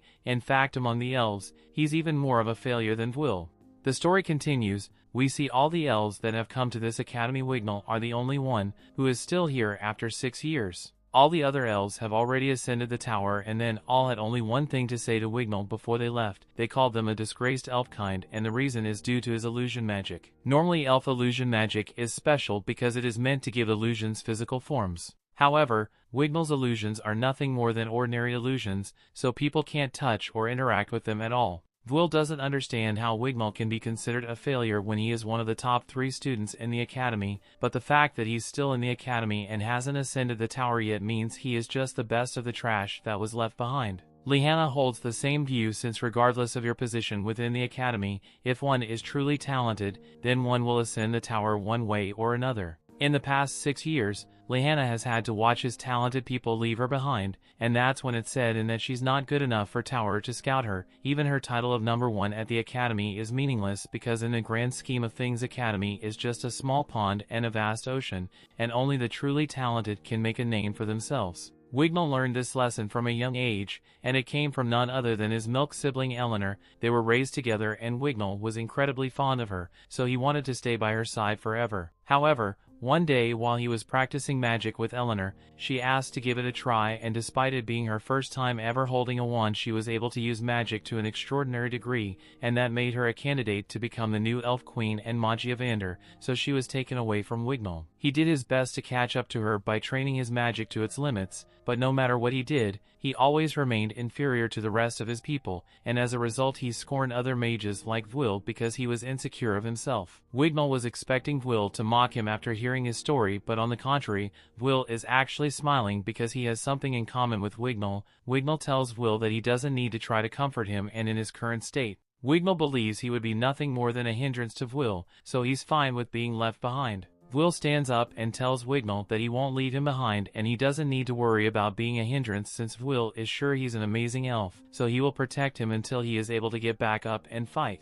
A few minutes later, Wignall and Will are fighting all sorts of monsters on this floor, and everything they've encountered so far has been level 5 and above, so this should normally be too much to handle, and Will is almost effortlessly slaying the monsters like it's nothing. Once Will is done, he walks back over to Wignall to make sure he's alright, but Wignall can't understand why Will would go so far and put himself in danger for someone like him even though he has no obligation to. Will tells him he's doing it because he is sure Wignall is a good guy. Just then, Will senses something behind them, and when Wignall asks what it is, Will tells him he heard a strange noise. Wignall uses search to scope out the area, but he doesn't see anything nearby, and that's because the sound wasn't coming from a monster directly, it's from the dungeon giving birth to a monster. Wignall and Will remain vigilant, but all of a sudden, a dungeon pimple opens up above them and green liquid begins pouring out as some monsters emerge. Will recognizes them, and he immediately tries to spawn kill them with an explosion. The monsters are called Balker,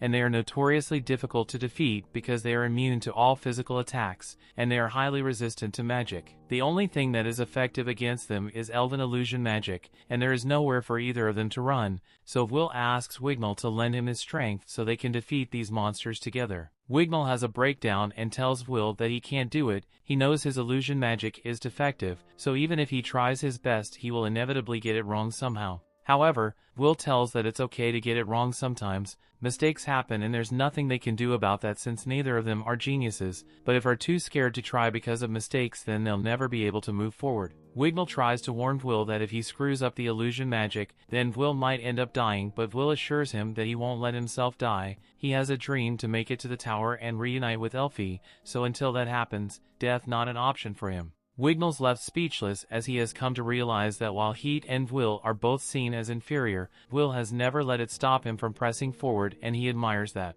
The Balker begin their attacks, so Will runs out to keep them distracted. However, his sword isn't able to do any damage, so Wignall really does need to get his act together and do something. He raises his wand and casts his spell and hopes that it works properly this time, but to his horror, his magic has no effect on the Balker, and he believes Will is going to die as a result of his incompetence. All the Balker aim their blasts at Will, but at the last second, Kiki comes to Will's aid and creates a shield to help protect him. Will yells that Wignall should just try again because he believes he can do it, and hearing the words "I believe in you" from Will means a lot to him. Even his own people have never believed in him, but that no longer matters to him because as long as Will believes in him, Wignall won't betray him and he definitely isn't going to give up on catching up to Eleanor someday. With the new burst of motivation, Wignall is finally able to properly cast his illusion magic and create a forest that destroys all the Balker. Will is happy to see that Wignall has finally succeeded, but as he turns around, he sees Wignall kneeling on the ground.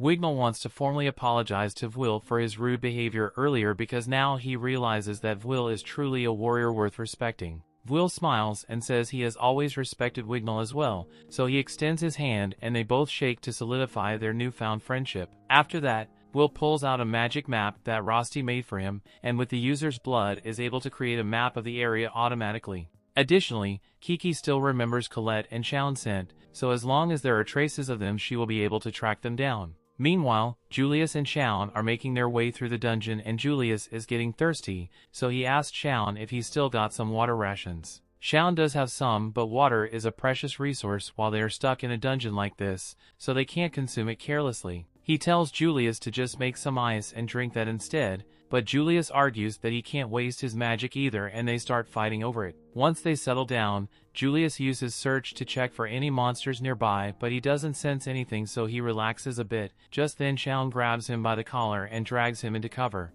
Julius doesn't understand why he's doing this, since the scan showed no monsters nearby, but Shounen points out that they've already experienced the flaw of the search spell firsthand. Some demons can avoid detection altogether, and as Shounen uses a heat-sensing spell, he is able to see the outline of an evil sentinel heading this way, and it's not just one and that there are dozens of them here, and that's not something that normally happens, so Julius thinks it was caused by the monster on the 10th floor. Shounen begins walking out to face the sentinels and asks Julius to create some clone to distract them, but Julius tries to warn him against it, since there's no way they could survive a fight against so many sentinels at once. Shounen isn't backing down though because the reason he got humiliated by Will was because he couldn't defeat an evil sentinel back then, so he needs to prove himself that he is strong enough to handle them now. At the same time, evil sentinels are attacking the base camp on floor 7, and the students are in a panic frenzy, but just before one gets squished to death, Professor Edward uses his magic to behead them and save the students. He orders everyone to retreat to the 6th floor and then Werkner comes flying in on a sky racer to take Edward deeper to the dungeon, so they can rescue more students. Luckily, most of the students did not reach the 8th floor before this incident occurred, but there is one team that did. Lehanna's teams had already made it to the 10th floor and were on their way to defeat the 10th floor boss, so Edward is worried they won't be able to locate them in time since the 10th floor is really big. However, Werkner says he knows exactly where the team is since Kiki is with Will and Kiki's gemstone is linked to the one in Werkner's hand. On Colette and Lehanna's end, Colette is leaving some stones behind so they can retrace their steps, and as they keep going Colette asks how long it has been since they got here. Lehanna answers that 16 hours have passed since they got stuck on the 11th floor, and they are almost out of food and water. They've been doing what they can to get a little rest as they go, but the monsters constantly attacking them barely give them a chance to recuperate. Colette admits that it's only thanks to Lehanna's skill that they made it this far, but sooner or later she's going to reach her limit. Lehanna stops for a moment and apologizes to Colette this whole situation, because it was her idea to rush to the 10th floor in the first place, and that is what got them stuck down here. Colette tells her that it's not her fault since it's the monster on that floor that caused this, and even if Lehanna still feels guilty for organizing this party, Lehanna never invited Colette. She just showed up without an invitation, so Colette says it's her own fault that she got stuck down here. Besides, Colette is sure that Will will find her tracks and come rescue them soon, and someone does find the tracks, but it's not Will. Wignall and Will are currently running because they sense a mage nearby, and as they turn the corner, they see Shounen standing atop a mountain of sentinel corpses. Wignall can't believe Shounen was able to do this all by himself, but Julius emerges from behind him and yells that Shounen didn't do it by himself because Julius had to sacrifice dozens of his clothes to allow Shounen to win.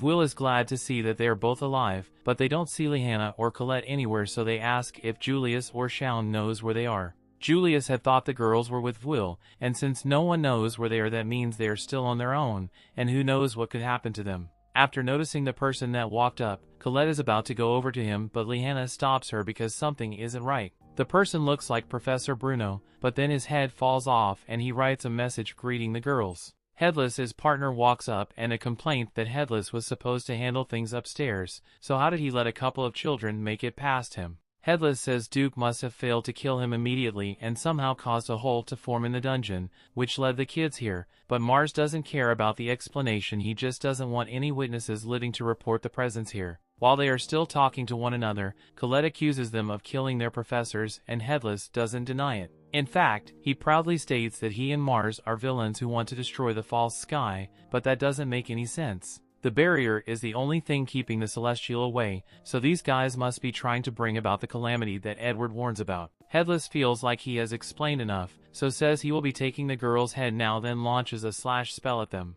Luckily, before they could be decapitated, Will comes down and blocks the slash. He and the others manage to find Colette thanks to the trail she left behind, and he doesn't know what's going on here, but he charges at Headless to buy some time for the others to make a plan. However, Headless blasts him before he can get close and sends Will flying. Headless is really enjoying himself and says he would love to add them all to his head collection, but Mars drags him away and says they still need to go finish their job, so instead, Headless opens a teleportation gate and tells Duke to handle the kids instead. Before long, the monster they faced on the 10th floor teleports in, and there's no way out this time, so the team either has to face it head-on, or retreat further into the dungeon, and after Duke fires an energy blast that nearly kills them all, the choice is clear since none of them are equipped to face this thing right now. Will tells everyone to retreat into the passage behind them, but Wignall stays behind so he can stall Duke. He begins casting his illusion magic and creates an expansive root wall to block Duke's path. However, that does absolutely nothing to stop Duke as he just tears through it with brute strength. Now Wignall is dangerously close to the monster, so Will has to run in to drag him out of the way before he gets blasted to smithereens. Coincidentally, the blast caused a cavern which brings down a bunch of rubble and separates Duke from Will and the others. Now that they are safe for the moment, Colette asks what kind of monster that was and why is so strong. Will says had read something about it once in the Academy's library, so he knows that it's an evil Grand Duke, but it's a part of the Greater Demon class, and those are only found on the 25th floor, so why would one show up here? Lehanna believes it might be the work of those evil mages they encountered, but they have bigger problems to deal with right now. They may have lost Duke for now, but is guaranteed to be looking for them, and it even ordered all the demon-type monsters on this floor to search for the group as well. Their chances of making it out of here alive are insanely low, and Julius is starting to freak out a little because he doesn't want to die down here. Lehanna blames herself for causing this hopeless situation because not only are they injured and exhausted, they are stuck in dangerous territory with limited suppliers, so Julius is right to be panicking. Just then, Will speaks up and tells everyone that he wants to fight fact because they have no choice if they want to survive. The demons could cover a territory that spans several floors, so getting past them normally is practically impossible, but if their leader is defeated it will become disorganized, and that will give the group their chance to escape. Julius thinks Will's plan is totally reckless since he doesn't believe they can take down the Duke by themselves, but Will says he has a plan in mind. He will force anyone to participate if they don't want to. Julius clearly expresses his discontent because he doesn't want to follow orders from Will, but Wignall says he will trust whatever plan Will has in mind. Colette and Shounen say the same thing because they know how knowledgeable Will is when it comes to dungeons, although Shounen still doesn't like him. Wignall turns to Lihanna and he knows she doesn't have complete faith in Will, but Wignall has come to appreciate Will's capabilities, so he wants her to trust his judgment. Lihanna agrees and tells Will that she will put her full trust in him, so he is now the team leader and they will follow whatever orders he gives. Julius isn't on board with the idea of Will leading the team because there's no way they can win just by following Will's lead, and Will agrees with him, which is why for the plan to work, Will need Julius to lend him his strength. As an ice mage, he is the only one who can replicate Elfie's magic, so Will wants to teach him one of Elfie's secret techniques to help make the plan work. A little while later, we see Will running across the dungeon or to lure in the Duke, and once the Duke is within range, Julius begins casting a spell from the ledge. The Duke immediately fires a blast to kill him, but it turns out to have been a clone, and several other clones continue casting Julie's spell. This is what Will meant when he said there's a secret trick or Elfie's spell. Normally, the spell incantation's interrupted, then has to be started over, but if one of the clone is destroyed in the middle of casting, another one is able to continue the incantation. This way you can buy enough time to cast an advanced spell which would normally be impossible to pull off. Julius is pulling off right now, but maintaining all these clones is really difficult for him, so he hates how he got stuck with the hardest job here. All the clones have been destroyed, so Julius runs out of cover to complete his spell, so Will tells the others to do whatever it takes to slow the monster down so Julius can complete his spell. Colette, Wignall, and Shounen all fire spells at the Duke, but it remains completely unharmed. Will has warned them that the Duke's wings were indestructible, but they still need to slow it down somehow, so Will runs in and tries to slash one of his wings. He manages to push the dude down a bit, but he ends up getting shrugged off as well. Neither magic nor physical attacks will be able to do much damage, but that's fine since all they need to do for now is to act as a decoy until Julius can finish his spell. Will and the others continue to work together so they can keep the Duke busy, and eventually Julius is able to complete his spell, so he launches a massive icicle bombardment at the Duke. Julius is exhausted, but even after using his ultimate spell, he only managed to injure the Duke with it. Will less expected an outcome like this since the monster is incredibly strong, but even if it was able to survive Julius's spell, the damage it sustained should be enough to make it vulnerable to Lihanna's close quarters attack, so it's all up to her now. Lihanna darts around the room and she's able to get within striking range of the Duke, but when she goes in for the killing blow, she ends up getting stopped by a barrier. It's an automatic one that was probably placed in the Duke by one of those evil mages, and unfortunately, the slight moment of delay caused her to lose her window of opportunity, so the Duke counterattacks and Will is forced to run in and get Lihanna to safety. He can't outrun all the blasts, so he calls on Kiki to put up a shield to protect him and Lihanna, but Will's gobbles end up getting destroyed, and he's about to get hit with one of the blasts. Meanwhile, Werkner and Edward are still on their way to the 11th floor, so they can save the students, but Werkner can't believe what he's seeing because he doesn't understand why a Grand Duke showed up on a floor like this. But neither of them can do anything about it until they get there, so they just have to hope the students can hold out until then. After Will got hit, Wignall uses magic to catch him and Lihanna, so everyone rushes over to check on them. Lihanna says she's fine, but Will took the brunt of the attack, so she's more worried about him. Will definitely looks shaken up, but it's more so shocked from the fact that the goggles Elfie gifted him have been destroyed. The Grand Duke is slowly breaking its way out of Julius's ice, so Shounen suggests they should get ready to attack again. However, Lihanna tells everyone that they need to run away. She wants them to take Will and go while she holds off a monster for as long as possible. She may not be able to buy that much time, but she's willing to sacrifice her life if it helps everyone else survive. Colette tries to talk her out of it, but Lihanna blames herself for not being able to finish off the Duke, so she feels the need to make up for it like this. Wignall walks up beside her and says he will fight as well because aside from Lihanna, Will is the only other human he truly respects, so if he wants to help protect him as well. The two of them charge forward at the Duke, and while Lihanna tries to get into striking range again, Wignall uses his magic to restrain the Duke and force it to expose his core. Lihanna is about to strike, but then the Duke breaks free and blows her away. The sight of the Duke easily overpowering those two further compounds the feelings of hopelessness in. Shounen is too scared to move and he believes that inevitably, Lihanna and Wignall are going to die to that monster, so the only thing he can do is run away and leave them to their fate. He's trying really hard to rationalize the thoughts in his head, but then he's interrupted by Will, who is having a mild panic attack. Without his goggles he is too scared to do anything, so he can't stop himself from shaking out of fear, and that's why he wants Shounen to punch him in the face. Shounen even is enraged when he sees Will pitifully shaking in fear because he was the one who gave the team hope and convinced them to fight the Grand Duke, yet now he's cowering in fear. Shounen begins beating on Will and blaming him for everything that's happening, and Will just lets it happen, but eventually he regains his composure and thanks Shounen for his help, because he's able to move again. Shounen is confused to see Will smiling when he was in a state of terror just a few moments ago, but Will just goes to pick up his sword and asks Colette to watch Kiki while he's gone. Shounen can't figure out how Will got over his fear so quickly, but Colette corrects him and says Will is still terrified, he's just fighting in spite of his fear, like he always does. Shounen doesn't believe it since he has never seen Will still fear before, but he has no idea what it's like to fight with a sword. As a mage you are able to comfortably attack your opponent from a distance, but when he fights for the sword, he is forced to put his body on the line against an opponent that far stronger and bigger than he is. Who wouldn't be scared to do that? When it comes down to it, Will is even more afraid of running away or losing people that are close to him, and that's why he continues to fight. Colette tells Shounen that she's going out there to join Will in the fight, and Shounen is upset with himself for even considering the option of abandoning the others.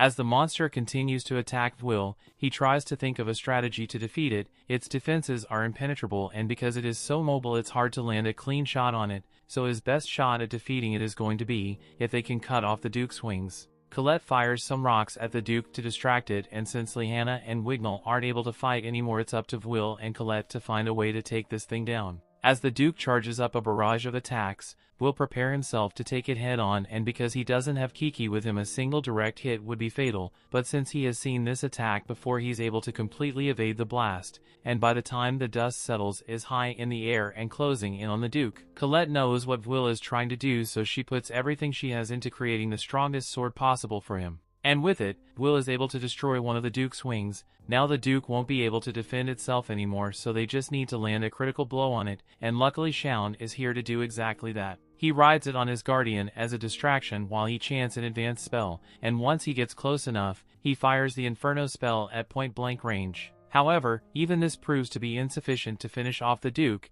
if neither a wand nor sword was enough to slay it. Will has no idea what to do anymore. Just then shard of ice falls from the ceiling, and we see that it came from Rosti. Will doesn't know he is there, but he hopes that the ice will be enough to make Will remember. We see a flashback of a woman holding an infant Will, and she had hopes that one day Will would be able to bring the wand and the sword together. Will something gets an idea and darts for his sword while asking Shounen to shoot some magic at him. Shounen doesn't hesitate and does as he is told, so Will slashes the magic and has it absorbed into the blade. Will feels more power than ever surging through his body, and with it, he's able to cleanly slice the Grand Duke in half.